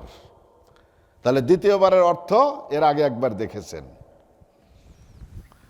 এই জন্য আল্লাহ সুবহানাহু ওয়া তাআলা বলতেছেন, কোথায় দেখেছেন এটা? ইনদা সিদরাতিল মুনতাহা, সিদরাতুল মুনতাহার পাশে। নবী আলাইহিস সালাতু ওয়াস সালাম আর জিবরিল কতটুকু ক্লোজ হয়ে গিয়েছিলেন? ফাকানা কাবা কাউসাইনি আও আদনা, ফাকানা কাবা কাউসাইনি আও আদনা। যে তীর আর এর ধনুকের যে রশি আছে, আর একটা হলো কাঠ থাকে, রশিটা আর কাঠের মাঝে কতটুকু দূরত্ব থাকে? খুবই সামান্য। এই সামান্য দূরত্ব তাদের মাঝে, অর্থাৎ হলো খুব ক্লোজ হয়ে গিয়েছিলেন জিবরিল আমিনের। কিন্তু এই সিদরাতুল মুনতাহা এটা হলো জিবরিল আমিনের বিচরণের বাউন্ডারি। এর উপরে জিবরিল আমিন যেতে পারেন না। নিচের ফেরেশতা যারা আকাশে নিয়োজিত ফেরেশতা, জমিনে নিয়োজিত ফেরেশতা, এদের বাউন্ডারি হলো সিদরাতুল মুনতাহা পর্যন্ত। আর যারা জান্নাতি ফেরেশতা জান্নাতে আছেন, জান্নাতের দায়িত্ব আদায় করছেন, যারা জাহান্নামের দায়িত্ব আদায় করছেন তারা তো নিচে আছে। আল্লাহ সুবহানাহু ওয়া তাআলার আরশ বহনকারী ফেরেশতা যারা আছে, আল্লাহর আরশকে বহন করছে। কয়জন ফেরেশতা বহন করছে আরশকে? হ্যাঁ, কিয়ামতের দিন কয়জন বহন করবে? 8 জন। এখন 4 জন ফেরেশতা আল্লাহর আরশকে বহন করেন। আর কিয়ামতের দিন 8 জন ফেরেশতা বহন, ওয়াহমিলু আরশা রাব্বিকা ফাওকাহুম ইয়াওমা ইযিন সামানিয়া, সেদিন আল্লাহর আরশকে বহন করে নিয়ে আসবে 8 জন ফেরেশতা কিয়ামতের দিন। এই আরশ বহনকারী ফেরেশতারাও এই সিদরাতুল মুনতাহার নিচে নামতে পারে না। ঊর্ধ্বগমন থেকে যে সমস্ত বার্তা জিবরিল আমিনের কাছে পৌঁছানো হয়, এটা হলো সেই স্টেশন। দেখেন, যারা টরন্টোর থেকে নিউ ইয়র্কের দিকে ট্রেনে ভ্রমণ করেছেন, এই কানাডিয়ান ট্রেন কি ইউএসএতে যায়? যারা ট্রেনে গেছেন তারা বলেন বর্ডার পার হয় না। বর্ডারে সেখানে আমেরিকান ট্রেন আছে, এই পাশের ট্রেন এই পর্যন্তই থাকে, ওই পাশের ট্রেন ওই পর্যন্তই থাকে। তাহলে এখান থেকে যাত্রীরা নেমে ইমিগ্রেশন করে আমেরিকান ট্রেনে ওঠে। আবার আমেরিকার থেকে যারা আসে তারা সে বর্ডারে এসে ট্রেন থেকে নেমে ইমিগ্রেশন করে কানাডাতে ঢোকে। তাহলে এটা হলো বর্ডার। এই বর্ডারে এসে ঊর্ধ্বগমনের ফেরেশতারা যে সমস্ত বার্তা দেওয়া হয়েছে, সেই বার্তাগুলোকে নিম্নগামী ফেরেশতা যারা আছে তাদের কাছে সেই বার্তা পৌঁছে দেয়। সেই বার্তা নিয়ে এরা হলো জমিনে আসেন অথবা আকাশে, আল্লাহ যেখানে তাদের নির্দেশ দেন, ফাল মুদাব্বিরাতি আমরা, আল্লাহর যেখানে তাদেরকে নিয়োগ দিয়েছেন সেখানেই হলো তারা থেকে যায়। নবী আলাইহিস সালাতু ওয়াস সালাম জিবরিল আমিনকে দেখলেন। তাহলে সেই রাতে নবী আলাইহিস সালাতু ওয়াস সালাম যে সমস্ত কুদরতের নিদর্শন দেখলেন, তার মধ্যে একটা হলো সিদরাতুল মুনতাহা। প্রথম জিবরিল আলাইহিস সালাতু ওয়াস সালামকে দেখেছেন। আকাশে বিভিন্ন ফেরেশতাদের, বিভিন্ন নবীগণের সঙ্গে সাক্ষাৎ নসিব হয়েছে। সিদরাতুল মুনতাহা দেখেছেন, জান্নাত পরিদর্শন করেছেন, জাহান্নাম পরিদর্শন করেছেন, জিবরিল আমিনকে আপন স্ট্রাকচারে দেখেছেন। এরপরে নবী আলাইহিস সালাতু ওয়াস সালাম ভাগ্যলিপি লিখনের কলমের আওয়াজ শুনেছেন। সেখানে কলমের আওয়াজ, যে আগের যুগে আমাদের মুরব্বীরা যে কলার পাতায় লিখতেন, একটা আওয়াজ হতো বাঁশের কলম দিয়ে, এই আওয়াজ তিনি শুনেছেন সেখানে। লাকাদ রাআ মিন আয়াতি রাব্বিহিল কুবরা, তার রবের বড় বড় কুদরতের নিদর্শনগুলো সেদিন অবলোকন করেছেন নবী আলাইহিস সালাতু ওয়াস সালাম। এই মেরাজ নবী আলাইহিস সালাতু ওয়াস সালাম এই ঊর্ধ্বগমন ভ্রমণ করে তিনি আবার বাইতুল মাকদাসে ফিরে এলেন। বাইতুল মাকদাসে যখন ফিরে এলেন, সঙ্গে আম্বিয়ায়ে কেরামদের এই গ্রুপ সাথে ফিরে আসছেন। কিভাবে ফিরে আসছেন আল্লাহ সুবহানাহু ওয়া তাআলা ভালো জানেন, এটা আমাদের আলোচনার বিষয় নয়। নবী আলাইহিস সালাতু ওয়াস সালাম যেটা বলেছেন আমরা এটার উপরে যথেষ্ট থাকা, এতটুকুই বলা, এটা আমাদের জন্য যথেষ্ট। এই নবীগণ যখন ফিরে আসছেন, নবী আলাইহিস সালাতু ওয়াস সালাম ফিরে এলেন। যাত্রাটা শুরু হয়েছিল কখন? হুজুর নিজেই বলেছেন, আমি অন্ধকারের নামাজ পড়ে শুয়েছি, আর ভ্রমণ করে যে ফিরে আসছি, এসে আবার ফজরের নামাজ তোমাদের সঙ্গে পড়লাম। অর্থাৎ সেই যুগে, ইসলামের প্রাথমিক যুগে শুধু 2 ওয়াক্ত নামাজ ছিল। একটা হলো ঈশার নামাজ, আর একটা হলো কি ফজরের নামাজের সময় নামাজ ছিল। আর তাহাজ্জুদের নামাজটা, এই 5 ওয়াক্ত নামাজ ফরজ হওয়ার আগে ফরজ ছিল। শুধু ফরজই ছিল না, নিসফাহু আবিন কুসমিনহু কালিলা আও জিদ আলাইহি ওয়ারাত্তিলিল কুরআনা তারতিলা। অর্ধরাত জেগে নামাজ পড়া ফরজ ছিল। রাতের 2/3 তাহাজ্জুদে কাটানো ফরজ ছিল ইসলামের প্রাথমিক যুগে। আলিমা আল্লান তুহসুহু ফাতাবা আলাইকুম ফাকরাউ মা তায়াসসারা মিনাল কুরআন। এরপরে আল্লাহ সুবহানাহু ওয়া তাআলা যখন দেখলেন যে বান্দাদের উপর বড় কঠিন হয়ে যাচ্ছে, তখন আল্লাহ সুবহানাহু ওয়া তাআলা এটাকে শিথিল করে দিয়েছিলেন। কিন্তু তাহাজ্জুদের নামাজ এক জামানা এটা হলো ফরজই ছিল। তো আল্লাহ সুবহানাহু ওয়া তাআলা তার বান্দাদেরকে এমন একটি গিফট আল্লাহ দান করলেন এই মেরাজের রাত্রিতে, যেটা নাকি উম্মতের জন্য সবচাইতে জীবনের বড় গিফট। হুজুর ফিরে আসছেন। দেখেন মসজিদুল আকসা, যারা গেছেন এখানে শুধু একজন আছেন মসজিদুল আকসা দেখে আসছেন। এই মসজিদুল আকসার এরিয়াটা হলো 1,44,000 স্কয়ার মিটার। বর্তমান যে মসজিদটা দেখেন, অনেকে এই ডোমটাকে মসজিদ মনে করে, আসলে ডোমটা মসজিদ না। ডোমটার নিচে এক পাথর আছে, এই পাথরটা অনেকটা ছাতার মতো, ভিতরে ঢোকার মতো সিঁড়িও আছে, ছিদ্রও আছে। এই পাথরের উপর থেকে নবী আলাইহিস সালাতু ওয়াস সালাম মেরাজে গিয়েছিলেন। আব্দুল মালিক ইবনে মারওয়ান যখন খলিফাতুল মুসলিমিন হলেন, তখন এই পবিত্র পাথরটিকে স্মরণীয় করে রাখার জন্য এর উপরে এই ডোমটা তিনি নির্মাণ করলেন। এটা নির্মাণের সাথে সৌরজগতের সাথে বিশেষভাবে সম্পর্ক যুক্ত করে করা হয়েছে। সেটা হলো 12টা মাস, এই জন্য 12টা উইন্ডো আছে। আরব দেশে হলো 4টা সিজন, 4টা। আমাদের দেশ হলো 6 ঋতুর দেশ, এই জন্য আমাদের মন ঘোরে তাড়াতাড়ি। যেহেতু 2 মাস পর পর হলো ঋতুর পরিবর্তন হয়, এই জন্য আমাদের মনেরও পরিবর্তনটা খুব তাড়াতাড়ি হয়।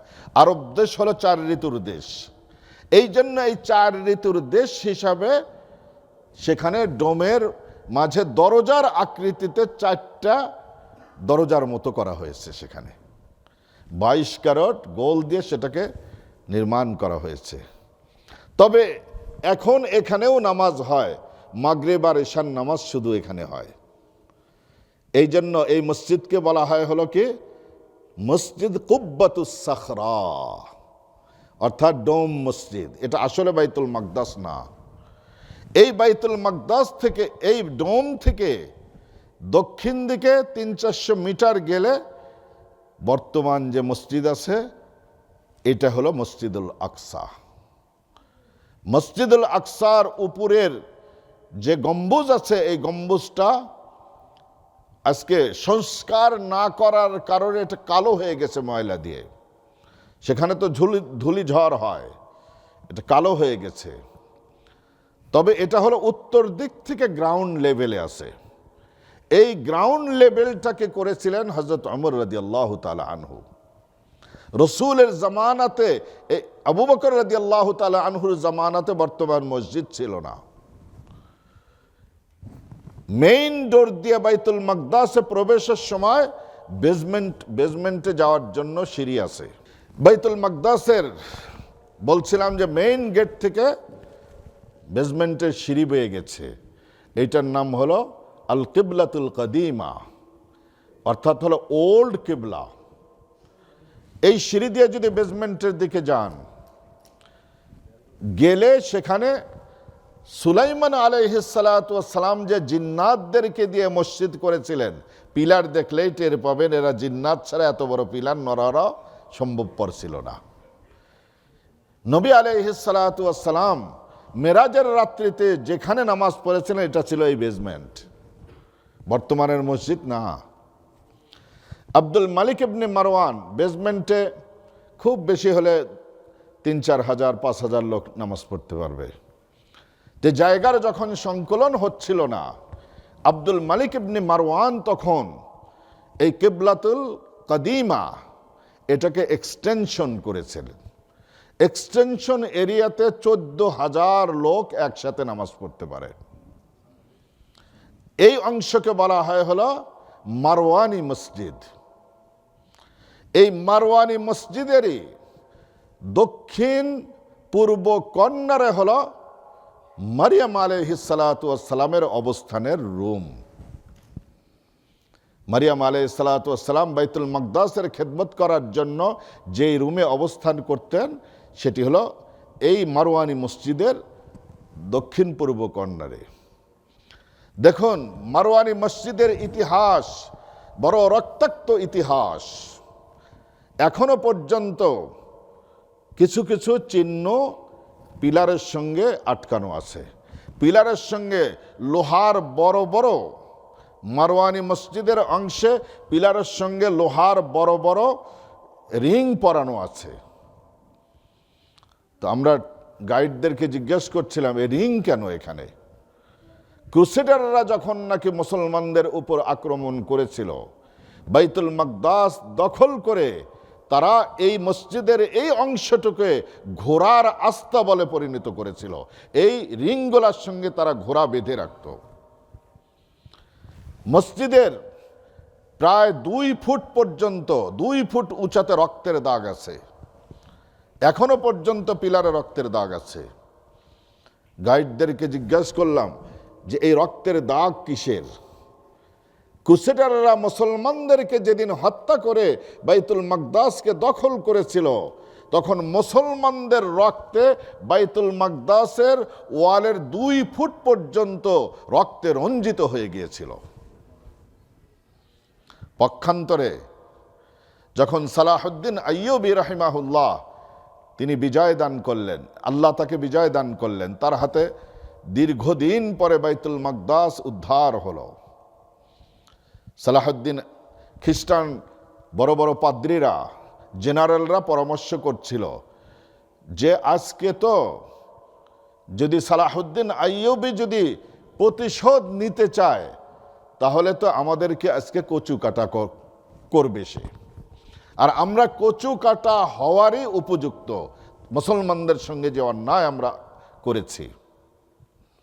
সুবহানাল্লাহ। সালাহুদ্দিন আইয়ুবী রাহিমাহুল্লাহ তিনি ঘোষণা করে দিলেন যে এই শহরে নিরাপত্তার সাথে যদি কোনো মুসলমান থাকতে চায়, ইহুদি থাকতে চায়, খ্রিস্টান থাকতে চায়, সবার জন্য সমান অধিকার। আর কেউ যদি এখান থেকে চলে যেতে চায়, সে যতটুকু মাল নিতে সক্ষম ততটুকু সম্পদ নিয়ে সে চলেও যেতে পারবে। মুসলমানদের আখলাক হলো এটি। দুনিয়ার চোখকে বৃদ্ধাঙ্গুলি দেখিয়ে হামাস দেখিয়ে দিয়েছে যুদ্ধবন্দীদের সাথে কি আচরণ করতে হয়। আর ইসরায়েল কি আচরণ করেছে, আমেরিকা কি আচরণ করেছে যুদ্ধবন্দীদের সাথে। সুবহানাল্লাহ। হামাসরা যুদ্ধবন্দীদেরকে ফিরিয়ে দিচ্ছে, তারা মনে হচ্ছে যে এখান থেকে ফিরে যেতে চায় না।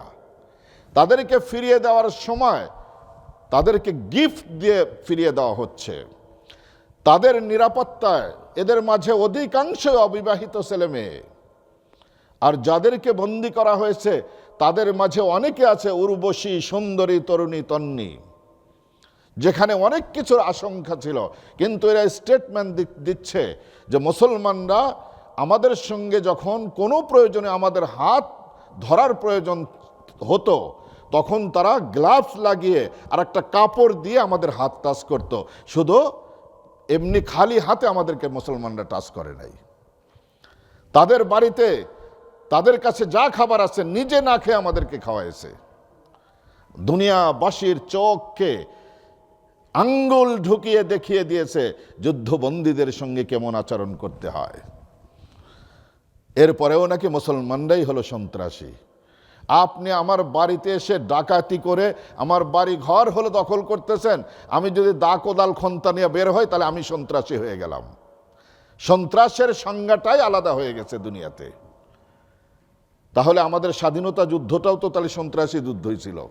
আমেরিকা ব্রিটিশের বিরুদ্ধে অস্ত্র ধরেছিল, সেটাও তো আমেরিকার যুদ্ধটা সন্ত্রাসী ছিল। তাহলে মাতৃভূমিকে স্বাধীন করার জন্য যারা যুদ্ধ করে তারা আবার সন্ত্রাসী যুদ্ধ করে নাকি? এই জন্য আমরা এগুলো বলতে পারি না, ভয় করি যে আমাদের না জানি কি হয়ে যায়। সত্য কথা বলতে পারি না মুসলমানরা। আজকে মুসলমানদের ইমানি দুর্বলতা এত দূর পৌঁছে গেছে, সত্যটা বলার মতো সাহস আমাদের নাই। তো বাইতুল মাকদাসে নবী আরেকটি মসজিদ আছে, মেইন মসজিদ যেখানে আছে, এই মসজিদের পূর্ব পাশে একটা রুম আছে, সেই রুমের নাম হলো মেহরাবে জাকারিয়া। জাকারিয়া আলাইহিস সালাতু ওয়াস সালাম এখানে ইবাদত বন্দেগী করতেন।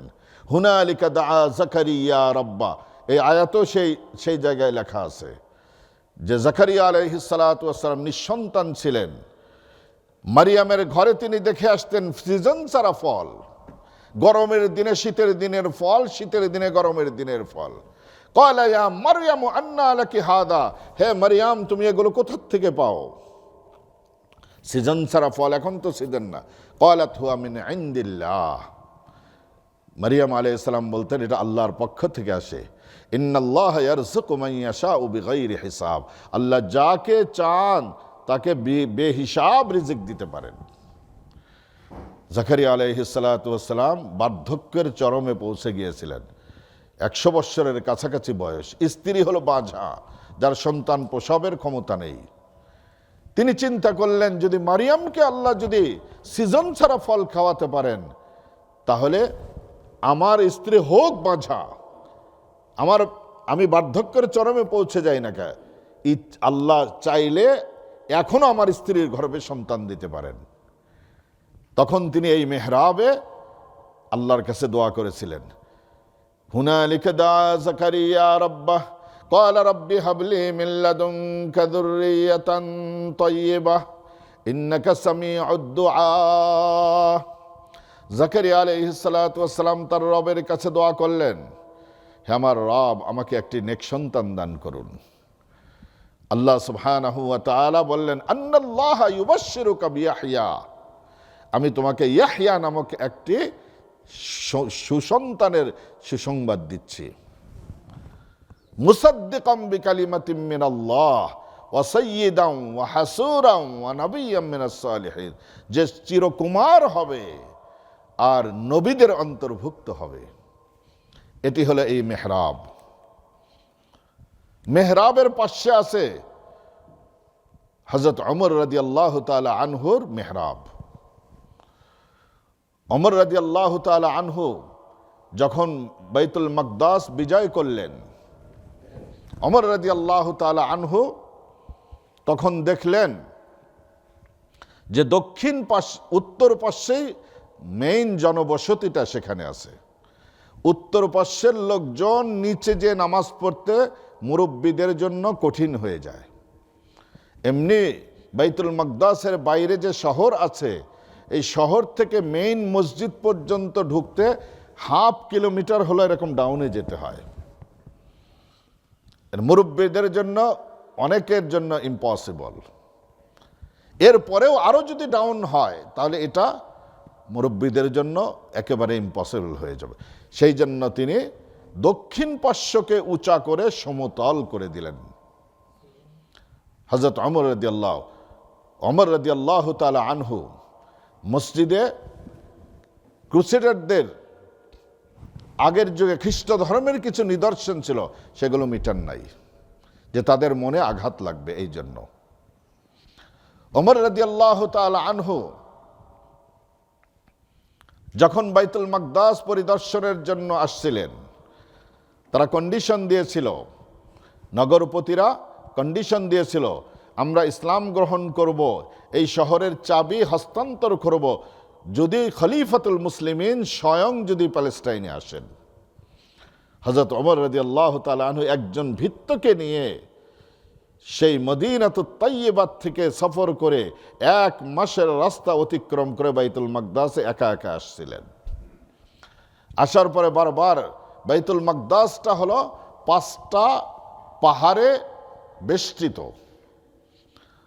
যে একটা পাহাড় আছে যার নাম হলো তাকবীর। এই তাকবীর পাহাড়ের উপরে যখন এসে জিজ্ঞেস করেছেন যে বাইতুল মাকদাস আর কত দূর, তাই এই তাকবীর পাহাড়ের উপর থেকে বাইতুল মাকদাসের প্যানোরামিক ভিউটা খুব সুন্দর দেখা যায়। তখন দর্শকরা, তখন যারা জনগণ ছিল বলতো ওই তো বাইতুল মাকদাস। বাইতুল মাকদাস দেখার সাথে সাথে হযরত ওমর উচ্চ স্বরে তাকবীর বলেছেন, আল্লাহু আকবার, আল্লাহু আকবার। এই জন্য এই পাহাড়ের নাম হলো তাকবীর, জাবালুত তাকবীর। তো বাইতুল মাকদাসের দক্ষিণ পশ্চিম কর্নারে হলো বোরাক, মসজিদে বোরাক। এই বোরাক মসজিদের এই ওয়ালের এই পার্শ্বটা হলো ইহুদি ধর্মের জন্য তীর্থস্থানীয় স্থান, এটাকে ওয়েস্টার্ন ওয়াল বলে। আর এই ওয়ালেরই ভিতরের অংশ হলো মসজিদে বোরাক। এই জন্য নিরাপত্তার জন্য এই মসজিদে নামাজ আদায় করতে দেয় না, শুধুমাত্র দিনে একবার করে এই বোরাক মসজিদে ঢোকা যায়, সেটা হলো 10টা থেকে 11টা পর্যন্ত, 12টা পর্যন্ত, এই 2 ঘন্টার জন্য খুলে দেয়, এর ভিতরে যাওয়া যায়। তো নবী আলাইহিস সালাতু ওয়াস সালাম যেখানে নাকি নিজের বোরাককে বেঁধে গিয়েছিলেন সেটা হলো এই জায়গায়। ওই রিংটা হুবহু নেই, কিন্তু ওই রিং তো নষ্ট হয়ে গেছে, 1400 বৎসরের ঘটনা, আগের ঘটনা। ওই জায়গাতেই আর একটা রিং বসানো আছে। অনেকে মনে করে এটা বুঝি ওই রিং, আসলে ওই রিং না, জায়গাটা একই, কিন্তু নতুন রিং বসানো হয়েছে। নবী আলাইহিস সালাতু ওয়াস সালাম এই মসজিদে প্রবেশ করলেন। এইবার আপনারা বুঝতে পেরেছেন কোন মসজিদ এটা, যেটা বেজমেন্টে, এই বেজমেন্টে ঘটনা ঘটেছে। নবী আলাইহিস সালাতু ওয়াস সালাম যখন প্রবেশ করলেন, একামত হয়ে গেল। ইমামতি কে করবেন? নবী আলাইহিস সালাতু ওয়াস সালামের ধারণা ছিল আবুল আম্বিয়া আদম আলাইহিস সালাতু ওয়াস সালাম হলো মুসলিম মানব জাতির পিতা, তিনিই তো ইমামতি করার জন্য হকদার, হয়তো তিনি ইমামতি করবেন। অথবা ইব্রাহিম আলাইহিস সালাতু ওয়াস সালাম, তিনি হলেন মুসলিম মিল্লাতের ধর্মীয় পিতা, সুতরাং তিনি ইমামতি করতে পারেন। একামত যখন হয়ে গেল, জিবরিল আমিন হাত ধরে নবী আলাইহিস সালাতু ওয়াস সালামকে ইমামতির জায়গায় পাঠিয়ে দিলেন। নবী আলাইহিস সালাতু ওয়াস সালাম নামাজ পড়ালেন, আর পিছের মুসল্লিরা কারা? সব নবীগণ, আর জিবরিল আমিনও পিছনে নামাজ পড়ছেন। এই জন্য পৃথিবীর মাটিতে আজ পর্যন্ত নামাজের যত জামাত হয়েছে, সর্বশ্রেষ্ঠ জামাত হয়েছে বাইতুল মাকদাসে মেরাজের রাত্রিতে মুহাম্মদুর রাসূলুল্লাহর ইমামতিতে। মুসল্লি হলেন তামাম আম্বিয়া ইকরাম। এর চেয়ে উত্তম জামাত আর দুনিয়াতে হতে পারে? উত্তম জামাত। আল্লাহর কাছে দোয়া করেন যেন আল্লাহ যেন এই বাইতুল মাকদাসকে দেখে আসার তৌফিক দান করেন। প্রত্যেক বাইতুল মাকদাসকে যেন আল্লাহ পাক আজাদ এবং ফ্রি বাইতুল মাকদাসে আমাদেরকে যাওয়ার তৌফিক দান করেন।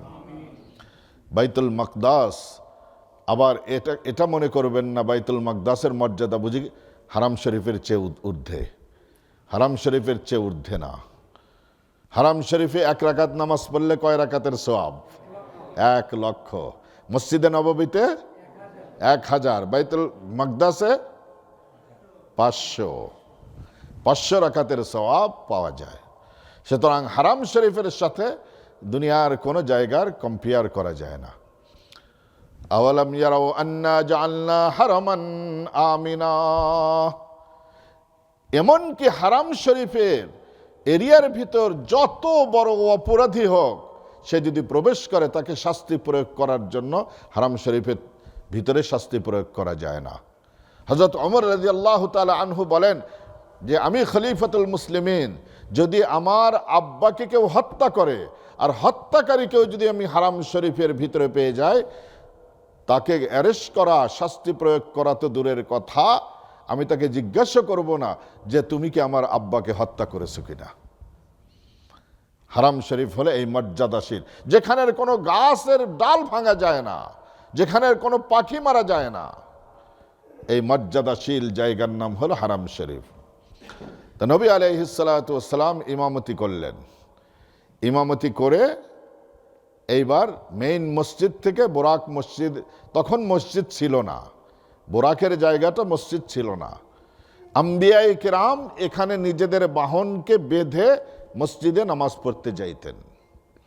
তো নবী আলাইহিস সালাতু ওয়াস সালাম নিজের বোরাককে খুলে আবার বোরাকের উপরে উঠলেন। বোরাক এক টান দিয়ে নবী আলাইহিস সালাতু ওয়াস সালামকে মসজিদে হারামে যেখান থেকে সফর শুরু হয়েছিল সেখানে এনে পৌঁছে দিল। এই যে বোরাক নবী আলাইহিস সালাতু ওয়াস সালামকে নিয়ে এলেন, সাথে কি নিয়ে আসলেন? নবী আলাইহিস সালাতু ওয়াস সালাম কি নিয়ে আসছেন?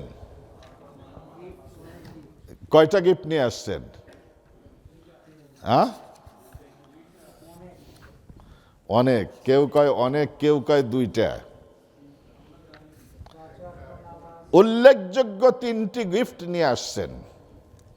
কয়টা গিফট নিয়ে আসছেন?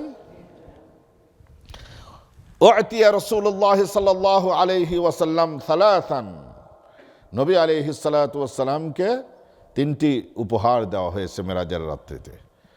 উতিয়া আস-সালাওয়াতিল খামসা, প্রথম উপহার দেওয়া হয়েছে 5 ওয়াক্ত নামাজ, আর এটি হলো উম্মতের জন্য মেরাজ এই নামাজ। 2 নম্বর, উতিয়া খাওয়াতিমা সূরাতিল বাকারা, সূরা বাকারার লাস্ট রুকু আল্লাহ সুবহানাহু ওয়া তাআলা গিফট হিসাবে দিয়েছেন। আমানার রাসূল বিমা উনজিলা ইলাইহি মির রাব্বিহি ওয়াল মুমিনুন। 3 নম্বর গিফট হলো অগুফিরা লিমাল্লা ইউশরিক বিল্লাহ মিন উম্মতিহি শাইআন আল মুকহিমাত, এই উম্মতের কেউ যদি শিরকি গুনাহতে লিপ্ত না হয় তাহলে যত বড় গুনাহ করুক তওবা করলে আল্লাহ সুবহানাহু ওয়া তাআলা মাফ করে দিবেন। শিরকের গুনাহও আল্লাহ তো দুনিয়াতে তওবা করলে মাফ করে দিবেন, আর কিয়ামতের দিন সমস্ত গুনাহ আল্লাহ ইচ্ছা করলে মাফ করে দিতে পারেন, কিন্তু শিরকের গুনাহ মাফ করবেন না। ওমান ইউশরিক বিল্লাহ ফাকাদ হারামাল্লাহু আলাইহিল জান্নাতা ওয়া মাওয়াহুন নার, যারা আল্লাহর সঙ্গে শিরক করবে তাদের জন্য আল্লাহ জান্নাতকে হারাম করে দিয়েছেন। ওয়া মাওয়াহুন নার, তার ফাইনাল ঠিকানা হবে জাহান্নাম। এই জন্য শিরকের গুনাহ হলো সবচেয়ে বড় গুনাহ। ইন্নাশ শিরকা লাযুলমুন আযীম, শিরক হলো সবচেয়ে বড় জুলম, সবচেয়ে বড় হলো অপরাধ হলো শিরক। এখন অনেকে আবার শিরক কাকে বলা হয়? বেদাতের সাথে শিরক সব একসাথে করে ফেলে।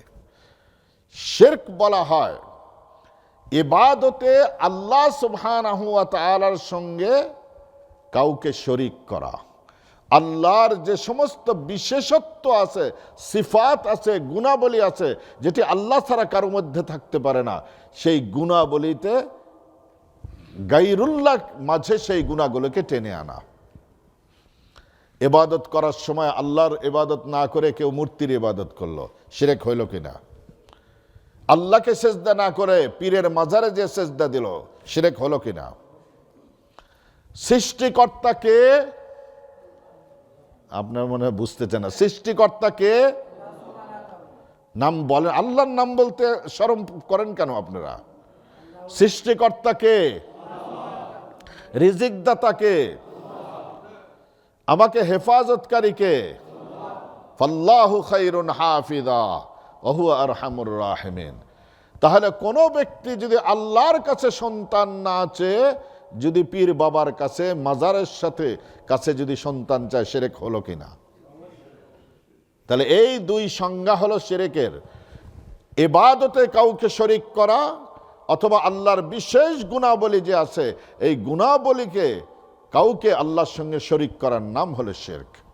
বেদাত এর নাম না। ধর্মের নাম দিয়ে নতুন কিছু আবিষ্কার করা, যেটা শিরক হবে না, কুফরও হবে না, কিন্তু ধর্মের নাম দিয়ে এটাকে চালা দেওয়া, এটাকে বেদাত বলা হয়। যেমন আমাদের দেশে আগে ছিল মিলাদ, তাই না? মিলাদটা হলো বেদা, এটার কোনো বেস নাই। সাহাবাদের জামানা 40 করা, জন্ম জন্মদিন পালন করা, মৃত্যুবার্ষিকী করা। এটা রসুলের জামানায় ছিল, সাহাবাদের জামানায় ছিল। দেখেন কত বড় স্বার্থপর। বাপ মারা গেছে, যেদিন মারা গেছে খালি দোয়া ওই দিন করবে, সারা বছর আর বাপের জন্য দোয়া করবে না। আল্লাহ বলে যে প্রত্যেক দিন বান্দা দোয়া কর, রব্বির হামহুমা কামা রাব্বায়ানি সগীরা। আল্লাহ বলে প্রত্যেক দিন দোয়া কর। আর সে একদিন কয়েকটা মিষ্টি নিয়ে এসে কিছু মানুষকে কিছু তাবারক ইত্যাদি নিয়ে এসে খাওয়ায় দোয়া করে দিল। দেখেন একটা মাসআলা শুনে রাখেন, জাকাত কারা খেতে পারে? ধনীরা জাকাত খেতে পারে? ধনীরা জাকাত দিতে পারে, খেতে পারে না। ধনীদেরকে যদি জাকাত দেয় কেউ, তাহলে জাকাত যিনি দিলেন তার জাকাতই আদায় হবে না। মাইয়েতের জন্য যে সমস্ত খাদ্য পাকানো হয়, কেউ মারা গেছে তার জন্য ইসালে সওয়াব করা হলো, সেই খাদ্যের হুকুম হলো সাদাকার হুকুম। সেই খাদ্য শুধুমাত্র তারাই খেতে পারবে যারা জাকাত খাওয়ার এলিজেবল, জাকাত খাওয়ার যোগ্য। ধনীরা এই খাবার খেতে পারবে না। এই জন্য এগুলো হলো বেদা। এই চল্লিশা করা, 3 দিনের দিন দোয়া করা, এগুলো হলো সব হলো সামাজিক বেদা। নবী আলাইহিস সালাতু ওয়াস সালাম বলেন, কুল্লু বিদআতিন দালালা, প্রত্যেকটি বেদআ হলো পথভ্রষ্টতা, অকুল্লু দালালাতিন ফিন্নার, আর প্রত্যেকটি পথভ্রষ্টতার পরিণাম হলো জাহান্নাম। এই জন্য বেদআত থেকেও আমাদেরকে দূরে থাকা লাগবে। এরপরে নবী আলাইহিস সালাতু ওয়াস সালাম তো মক্কায় চলে এলেন। আসার পরে এবার মনে থাকবে তো কয়টা গিফট? প্রথম নাম্বার গিফট কি? 2 নাম্বার, 3 নাম্বার গিফট শিরক ছাড়া যে কোনো গুনাহকে আল্লাহ সুবহানাহু ওয়া তাআলা ক্ষমা করে দিবেন। এই 3টা গিফট আল্লাহ দিলেন। প্রথম গিফট হলো, আজকে আলোচনায় প্রথম গিফট হলো আগামীকালকের ফজরের নামাজ। এই গিফট কোথায় কোথায় যে আদায় করবেন? বালিশের তলে? আমাদের ফ্যামিলিতে একজন ছিল, আব্বা তো 3-4 বার এসে এসে তাগিদ দিয়ে যেত, ফজরের নামাজে আসো, ফজরের নামাজে আসো, যায় নাই। তারপর লাস্টে যখন আসতো, ওঠেও নাই, ওযু করে নাই, কিচ্ছু করে নাই, কম্বলের নিচের থেকে আলহামদুলিল্লাহ রাব্বিল আলামিন, আল্লাহু আকবার, কম্বলের নিচে। আব্বা তো বলতেন যে মাশাআল্লাহ, দেখো জামাতে যে নামাজ পড়লে কত সওয়াব হয়, একা একাই নামাজ পড়বে। আসলে ও নামাজ পড়ছে নাকি? নামাজই তো পড়ে নাই। তো ইনশাআল্লাহ আগামীকালকে প্রত্যেকেই ফজরের নামাজ জামাতে পড়বো তো ইনশাআল্লাহ। ইনশাআল্লাহর আওয়াজ ক্ষীণ, অর্ধেক মানুষ বলছেন ইনশাআল্লাহ পড়বেন কিনা? ইনশাআল্লাহ। খালি ফজরটাই পড়বে, জহর পড়বেন না? জহর। আসর পড়বেন কিনা? নবী আলাইহিস সালাতু ওয়াস সালাম মক্কায় ফিরে এলেন। ফিরে আসার পরে জহরের নামাজের ওয়াক্ত হয়ে গেছে। জিবরিল আমিন প্রথম ওয়াক্তে এলেন, বিগিনিং ওয়াক্তে এলেন।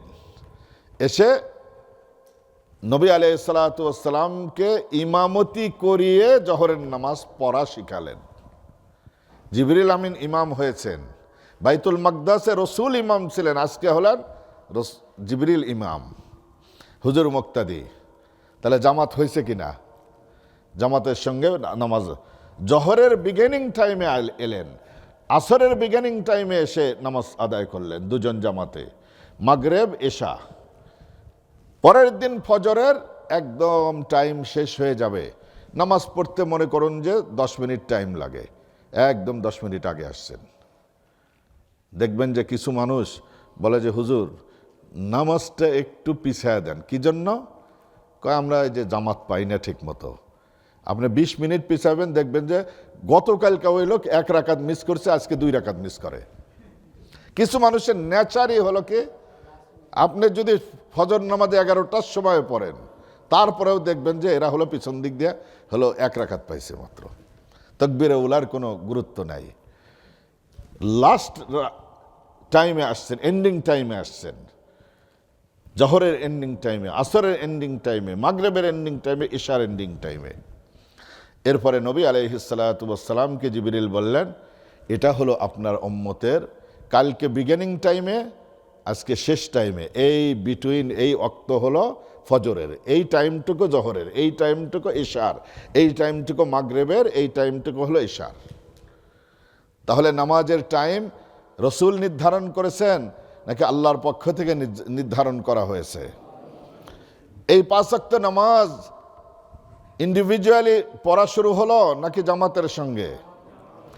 3 বৎসর পর্যন্ত রসুল করিম সাল্লাল্লাহু আলাইহি ওয়াসাল্লাম প্রকাশ্যে নামাজ পড়তে পারেন নাই, কাফেরদের জ্বালায় তারা পড়তে দেয় নাই। কখনো কখনো সাহাবীদের ঘরে লুকিয়ে নামাজ পড়তে হতো, কখনো কখনো পাহাড়ের গুহায় গিয়ে নামাজ পড়তে হতো, কখনো কখনো মক্কার বাইরে গিয়ে নামাজ পড়তে হতো। 3 বৎসর পর্যন্ত। 3 বৎসর পরে মুসলমানরা প্রকাশ্যে নামাজ পড়তে সক্ষম হয়েছে। একদিন 2 দিন না, এই নামাজ এমনি পাইনি। আর আপনি আমি নামাজ পড়লে কেউ বাধা দেয়? মসজিদে গেলে কেউ বাধা দেয়? কেউ ক্রিটিসাইজ করে?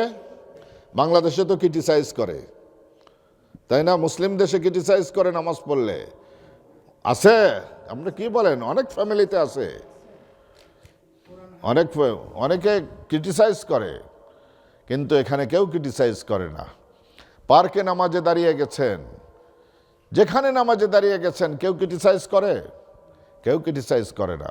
সুতরাং এত সুযোগ আমাদের জামাতে নামাজ পড়ার আল্লাহ রাব্বুল আলামিন করে দিয়েছেন। এরপরেও যদি আমরা জামাতের সঙ্গে নামাজ আদায় না করি, তাহলে কিয়ামতের দিন জবাবদিহির সম্মুখীন হওয়া লাগবে কিনা? আসতে বলেন কেন? কঠিন জবাবের সম্মুখীন হওয়া লাগবে। ভাইরা বোন, আপনাদেরকে অনুরোধ করে বলি, আজকে আপনার শারীরিক শক্তি আছে মসজিদে এসে নামাজ আদায় করার, আগামীকালকে হয়তো আপনার এই শারীরিক শক্তি সাধ্য কোনোটাই থাকবে না। আপনার বিছনায় পড়ে থাকতে হবে, হসপিটালের বেডে পড়ে থেকে কাতরাতে হবে আপনাকে, সিনিয়র সিটিজেন সেন্টারে আপনাকে কাতরাতে হবে। সেদিন ইচ্ছা থাকলেও আর নামাজে আসতে পারবেন না। এই জন্য যে কদিন আল্লাহ সুবহানাহু ওয়া তাআলা তৌফিক দিয়েছেন, সে কদিন সুবহানাল্লাহ চেষ্টা করেন নামাজ আদায় করার জন্য। 2008-এ কয়েকটা দেশের যৌথভাবে একটা শাটল পাঠানো হয়েছে। সেখানে একজন মুসলিম অ্যাস্ট্রোনমার সেখানে নভোচারী হিসাবে গিয়েছিলেন। যাওয়ার আগে তিনি তার দেশের গভর্নমেন্টের কাছে চিঠি লিখেছেন যে আমি যে স্পেসে যাব সেখানে তো জিরো গ্র্যাভিটি, সেখানে টাইমিংয়ের হেরফের বিরাট, আমি ওখানে যে নামাজ পড়ব কিভাবে? যদি নামাজের মাসআলার যদি কোনো সমাধান না হয়, আমি ওখানে যাব না। এরপরে গভর্নমেন্ট মুফতিদের এক গ্রুপ, অ্যাস্ট্রোনমারদের, সায়েন্টিস্টদের একটা গ্রুপ সরকারিভাবে বেতন দিয়ে নিয়োগ করে এই মাসআলার হল করিয়ে তাকে যখন জানাইছেন, এরপরে হলো সে স্পেসে গেছে। স্পেসে যাচ্ছে, সেখানে যাওয়ার আগেও তিনি নামাজের চিন্তা। আর আমরা নায়াগ্রা ফলসে যাওয়ার সময় বলি আজকে তো মুসাফির, সুতরাং আজকে নামাজ তো হয়তো মাফি আছে, তাই না? নামাজ পড়ে হুজুর, নামাজ পড়ার জায়গা টাগা নাই এখানে, হুদাই গাড়ির মধ্যে নামাজ পড়ে। এ দেশে একটু পর পর এক্সিট আছে, এক্সিটের পরে আপনার হোম ডিপো, বিভিন্ন বড় বড় দোকান আছে, এরপরে গ্যাস স্টেশন আছে। যে কোনো জায়গায় আপনি নামাজ পড়তে চাইলে দেশের মানুষ দেয়, হুদাই গাড়ির মধ্যে বসে বসে নামাজ পড়ে। ইয়া আইয়ুহাল মুদ্দাসসির কুম, হে নবী, হে কম্বলে আবৃত ব্যক্তি, নামাজের জন্য দাঁড়িয়ে যান। সাধ্যবান ব্যক্তি যদি দাঁড়ানোর সাধ্য আছে, সে যদি বসে নামাজ পড়ে, চেয়ারে বসে পড়ে অথবা ফ্লোরে বসে পড়ে, তার নামাজ আদায় হবে না। দেখেন জিম কইরা আসছে, 2 মাইল হাইটে এসে মসজিদে এসে কয় আমার চেয়ারটা কই, অথচ দেখেন সে কিন্তু 2 ঘন্টা হলো কি হাইটে আসছে। ভাইরা, ইচ্ছা করে যেন হ্যান্ডিক্যাপ না হয়। ইচ্ছা করে হ্যান্ডিক্যাপ হলে সবার চোখকে ফাঁকি দিতে পারবো, ওই ডাক্তার সাহেবকেও ফাঁকি দিতে পারবো। ওই যে ডাক্তার সাহেব আসছে, ওনাকে ভুল তথ্য দিলে উনিও বুঝবে হ্যাঁ আপনার অসুস্থ। আল্লাহর চোখকে ফাঁকি দেওয়া যাবে না যে আপনি রিয়ালি হ্যান্ডিক্যাপ কিনা, এটা আল্লাহকে ধোকা দেওয়া যাবে না। আমার তো ভয় হচ্ছে চার্চে কি ফ্লোরে ইবাদত বন্দেগী করে নাকি চেয়ার টেবিলে? মুসলমানদের মসজিদ অদূর ভবিষ্যতে 10-20 বছরের মধ্যে চেয়ার টেবিল হয়ে যাবে, ফ্লোর থাকবে না মুসলমানদের মসজিদে। যেভাবে চেয়ারের সংখ্যা বাড়তে শুরু হয়েছে, যার দরকার সেও নেয়, যার দরকার না সেটাও নেয় চেয়ারে বসা। এটা একটা ফ্যাশন হয়ে গেছে একটা। সুবহানাল্লাহ। দুনিয়ার কোনো কাজে দেখবেন যে চাউলের বস্তা 40 কেজি নিয়ে দেখবেন যে সিঁড়ি বয়ে উঠতেছে, হেডাও এসে মসজিদে এসে চেয়ারে নামাজ পড়ে, অথচ 40 পাউন্ডের চাউলের বস্তা কান্দে করে হলে সিঁড়ি দিয়ে উঠেছে। এই জন্য এগুলো যেন আমরা না করি, জরুরত না থাকলে যেন আমরা চেয়ারে না যাই। এটা হলো নামাজ, শুধু ইবাদত না, এটা বিগ এক্সারসাইজ। এই নামাজ পড়ছি বলে আমাদের শরীর এখনো অনেকটা ভালো আছে, সুবহানাল্লাহ। এই জন্য আমরা যে এই নামাজের গিফটটাকে আমরা যেন সংরক্ষণ করি। 5 ওয়াক্ত নামাজ জামাতে পড়বো তো ইনশাআল্লাহ। আর দ্বিতীয় গিফট কি? সূরা বাকারার লাস্ট রুকু, তাই না? তো এইটাকে আমরা মুখস্থ করতে পারি না ইনশাআল্লাহ। রমাদানের পরে ইনশাআল্লাহ, এই আজকে তো 1 তারিখ গেল হলো আপনার শাবান রমাদান, এই 2 মাস আপনাদের টাইম দিলাম। 2 মাসে প্রত্যেকেই যারা কোরআন পড়তে জানেন এই আয়াতটা মুখস্থ করবেন, সূরা বাকারার লাস্ট রুকু। ইনশাআল্লাহ পারবেন কিনা? যারা না পারবেন তারা হাত উঠান। হ্যাঁ, ইনশাআল্লাহ পারবেন তো? ইনশাআল্লাহ হিম্মত করেন, হিম্মত করেন। দেখেন আমাদের হোম টাউনে একজন ডাক্তার ছিলেন, medical doctor, doctor Moizuddin Ahmed. দেখতে একদম নুরানি চেহারা, পীর সাহেবের মতো দেখা যেত। উনি যখন হাফেজরা তারাবি পড়াতেন, উনি কিন্তু হাফেজ না, কোরআনের যে কোনো সূরায় যে কোনো পেজে যে কোনো আয়াতে হাফেজদেরকে লোকমা দিতে পারতেন। তাহলে কতটুকু স্টাডি ছিল তার কোরআনের প্রতি। ডক্টর মোহাম্মদ শহীদুল্লাহ এরকম ছিলেন কোরআনের প্রতি। সুবহানাল্লাহ। শুধু আপনার হাফেজ হওয়া লাগবে না, দিলের ভিতরে তামান্না রাখেন যে দুনিয়ায় কত কিছু পড়লেন রে ভাই, সায়েন্স পড়লেন, জিওগ্রাফি পড়লেন, হিস্টোরি পড়লেন, লিটারেচার পড়লেন, তারপরে হলো কত ম্যাগাজিন পড়লেন, কত নোবেল বই পড়লেন।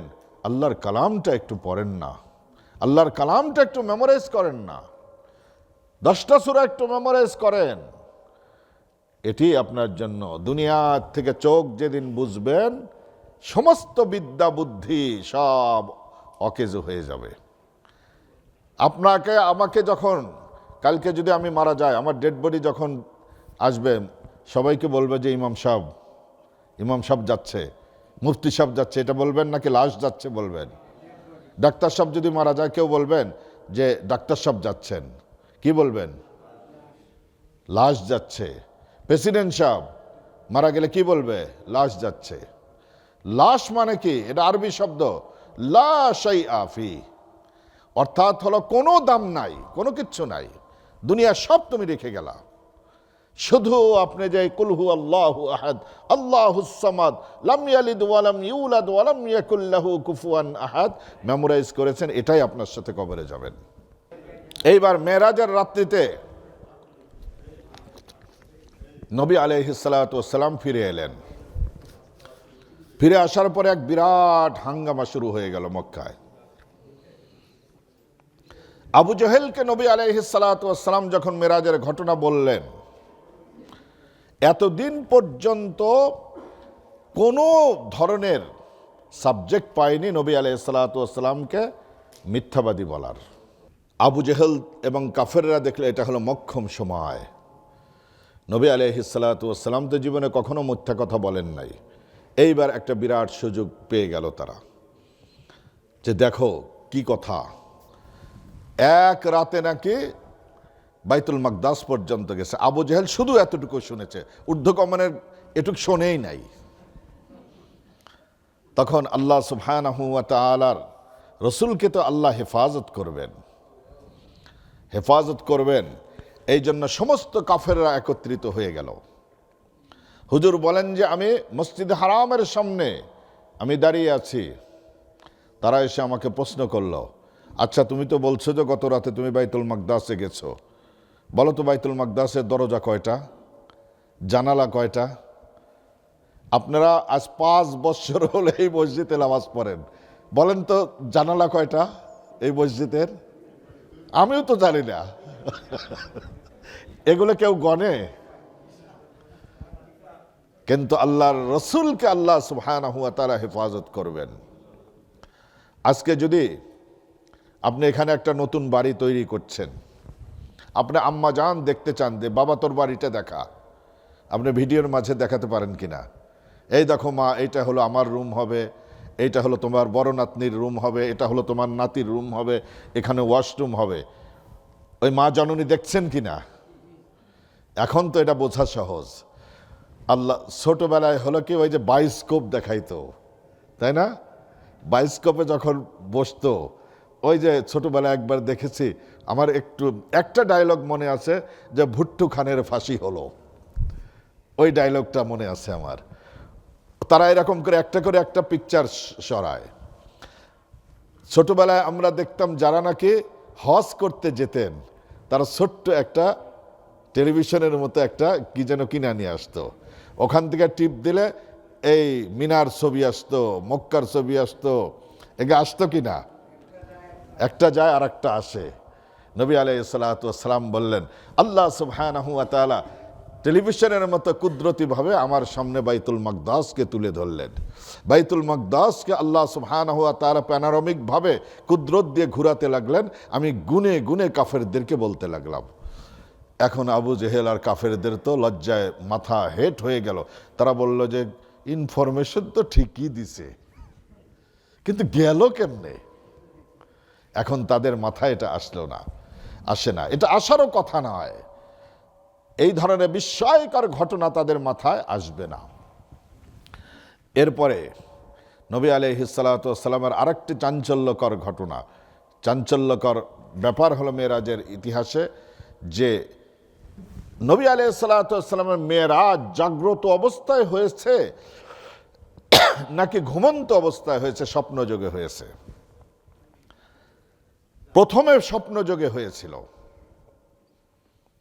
দেখেন, আমি একবার হাওয়াইতে গেছি সাবমেরিন ট্যুরের জন্য আর আগ্নেয়গিরি দেখার জন্য।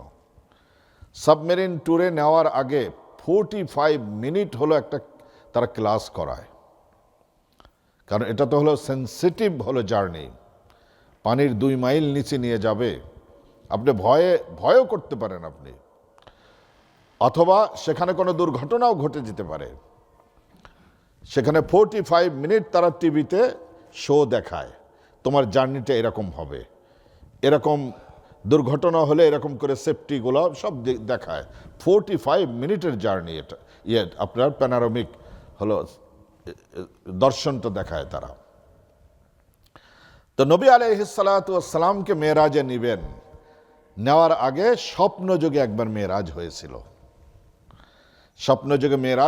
এটা ছিল হলো কি নবী আলাইহিস সালাতু ওয়াস সালামের টিচিং স্বরূপ।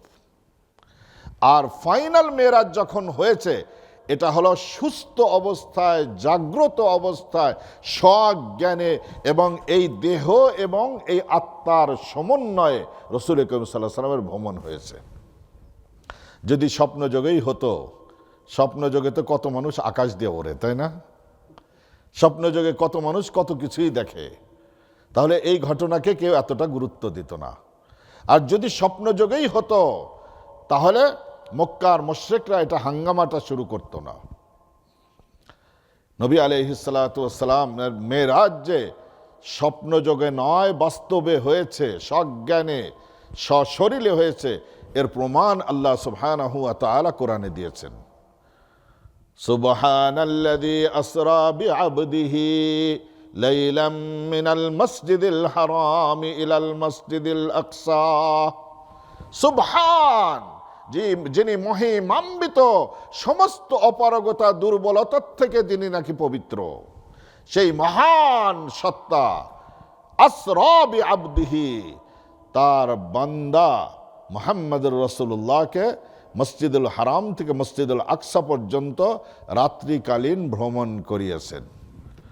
এখানে কিন্তু বি রসুলিহি বলেন নাই, তার রসুলকে, বি নবীহি বলেন নাই, আল্লাহ বি আবদিহি বলেছেন।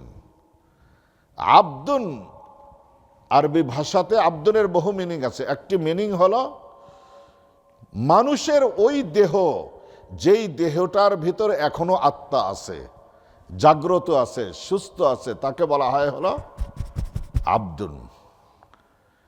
আর যদি মারা যেয়ে থাকে, আত্মা বিচ্ছিন্ন হয়ে যায় থাকে, তাকে বলা হয় হলো জুস্তাতুন। জুস্তাতুন মানে হলো কি ডেড বডি হয়ে গেছে। তো আল্লাহ বলতেছেন বিআবদিহি। এই আয়াতে আল্লাহ ইঙ্গিত করে দিলেন যে নবী আলাইহিস সালাতু ওয়াস সালামের মেরাজ হয়েছিল জাগ্রত অবস্থায়, স্বপ্নযোগে নয়, এবং দেহ এবং আত্মার সমন্বয়ে হয়েছিল। নবী আলাইহিস সালাতু ওয়াস সালাম মেরাজের রাত্রিতে আল্লাহ সুবহানাহু ওয়া তাআলাকে দেখেছেন কিনা, এটা একটা বিরাট কোশ্চেন। সিদরাতুল মুনতাহাতে যখন আল্লাহর সঙ্গে যেখানে কনভারসেশন হয়েছে, কথোপকথন হয়েছে, সেখানে নবী আলাইহিস সালাতু ওয়াস সালাম আল্লাহ সুবহানাহু ওয়া তাআলাকে দেখেছেন কিনা, এটি হলো শরীয়তের একটি বিরাট মাসআলা। এই মাসআলাতে সাহাবাদের থেকে আজ পর্যন্ত তিনটি গ্রুপ হয়ে গেছে। এক গ্রুপ হলো হযরত আয়েশা সিদ্দিকা রাদিয়াল্লাহু তাআলা আনহা এবং বড় বড় ইবনে মাসউদ রাদিয়াল্লাহু আনহু, এই ধরনের বড় বড় সাহাবীরা। তারা বলেন নবী আলাইহিস সালাতু ওয়াস সালাম আল্লাহ সুবহানাহু ওয়া তাআলাকে এ রাতে দেখেন নাই। দ্বিতীয় গ্রুপ হলো ইবনে আব্বাস রাদিয়াল্লাহু তাআলা আনহু। ইবনে আব্বাস রাদিয়াল্লাহু তাআলা আনহু এবং তার সঙ্গে এক বিরাট গ্রুপ অফ সাহাবী। ইবনে আব্বাস রাদিয়াল্লাহু তাআলা আনহু জোর দিয়ে বলেন যে মেরাজের রাত্রিতে নবী আলাইহিস সালাতু ওয়াস সালাম আল্লাহ সুবহানাহু ওয়া তাআলাকে স্বচক্ষে দেখেছেন।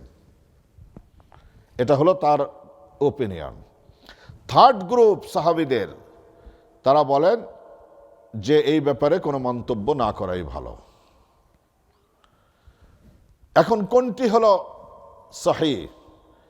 ইমাম নববী রাহিমাহুল্লাহ, ইমাম নববী রাহিমাহুল্লাহ তিনি হলেন রিয়াজুস সালেহিনের রাইটার। যিনি রিয়াজুস সালেহিন যিনি লিখেছেন, সেই মুহাদ্দিসের নাম হলো ইমাম নববী।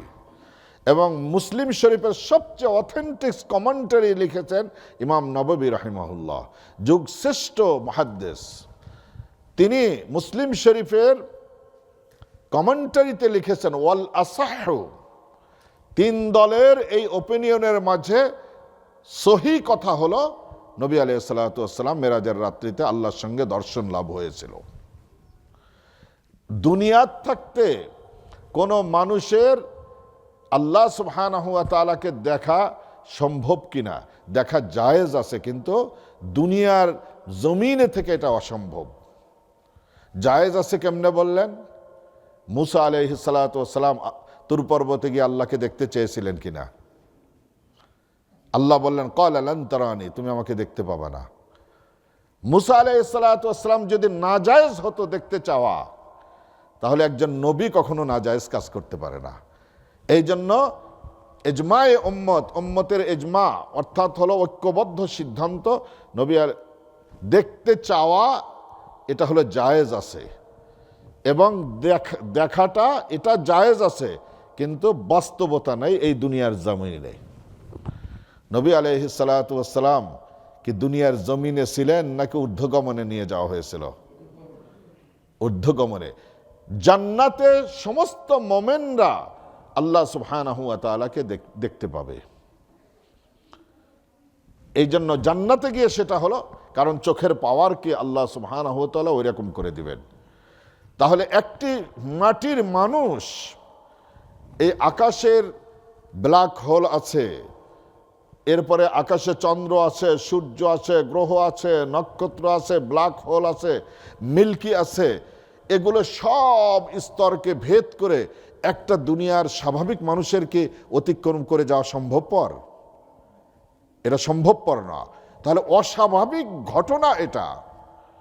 এই অস্বাভাবিক ঘটনা যখন ঘটেছে, আল্লাহ সুবহানাহু ওয়া তাআলার দর্শন তো দুনিয়ার থাকতে দেখেন নাই, সেটা ঊর্ধ্বগমনে নিয়ে দেখানো হয়েছে। তবে এর সাথে আমাদের ইমানের কোনো সম্পর্ক নাই। আর যেই মাসআলাতে সাহাবায়ে কেরামদের মাঝে দ্বিমত থাকে, কিয়ামতের আগের দিনও ওই মাসআলাতে ইত্তেফাক হওয়া সম্ভবপর নয়। এই জন্য এই বিষয়ে এতটা আলোচনা আমাদের করাটাও এটা উচিত নয়, যুক্তিযুক্ত নয়, এটা প্রয়োজনও নেই আমাদের। ঘটনাটা হলো ইম্পর্টেন্ট, ব্যক্তিটা ইম্পর্টেন্ট, আর যে তিনটা গিফট নিয়ে আসছেন এই গিফটটা হলো ইম্পর্টেন্ট। আল্লাহ সুবহানাহু ওয়া তাআলা আমাদেরকে বোঝার, আমল করার তৌফিক দান করেন।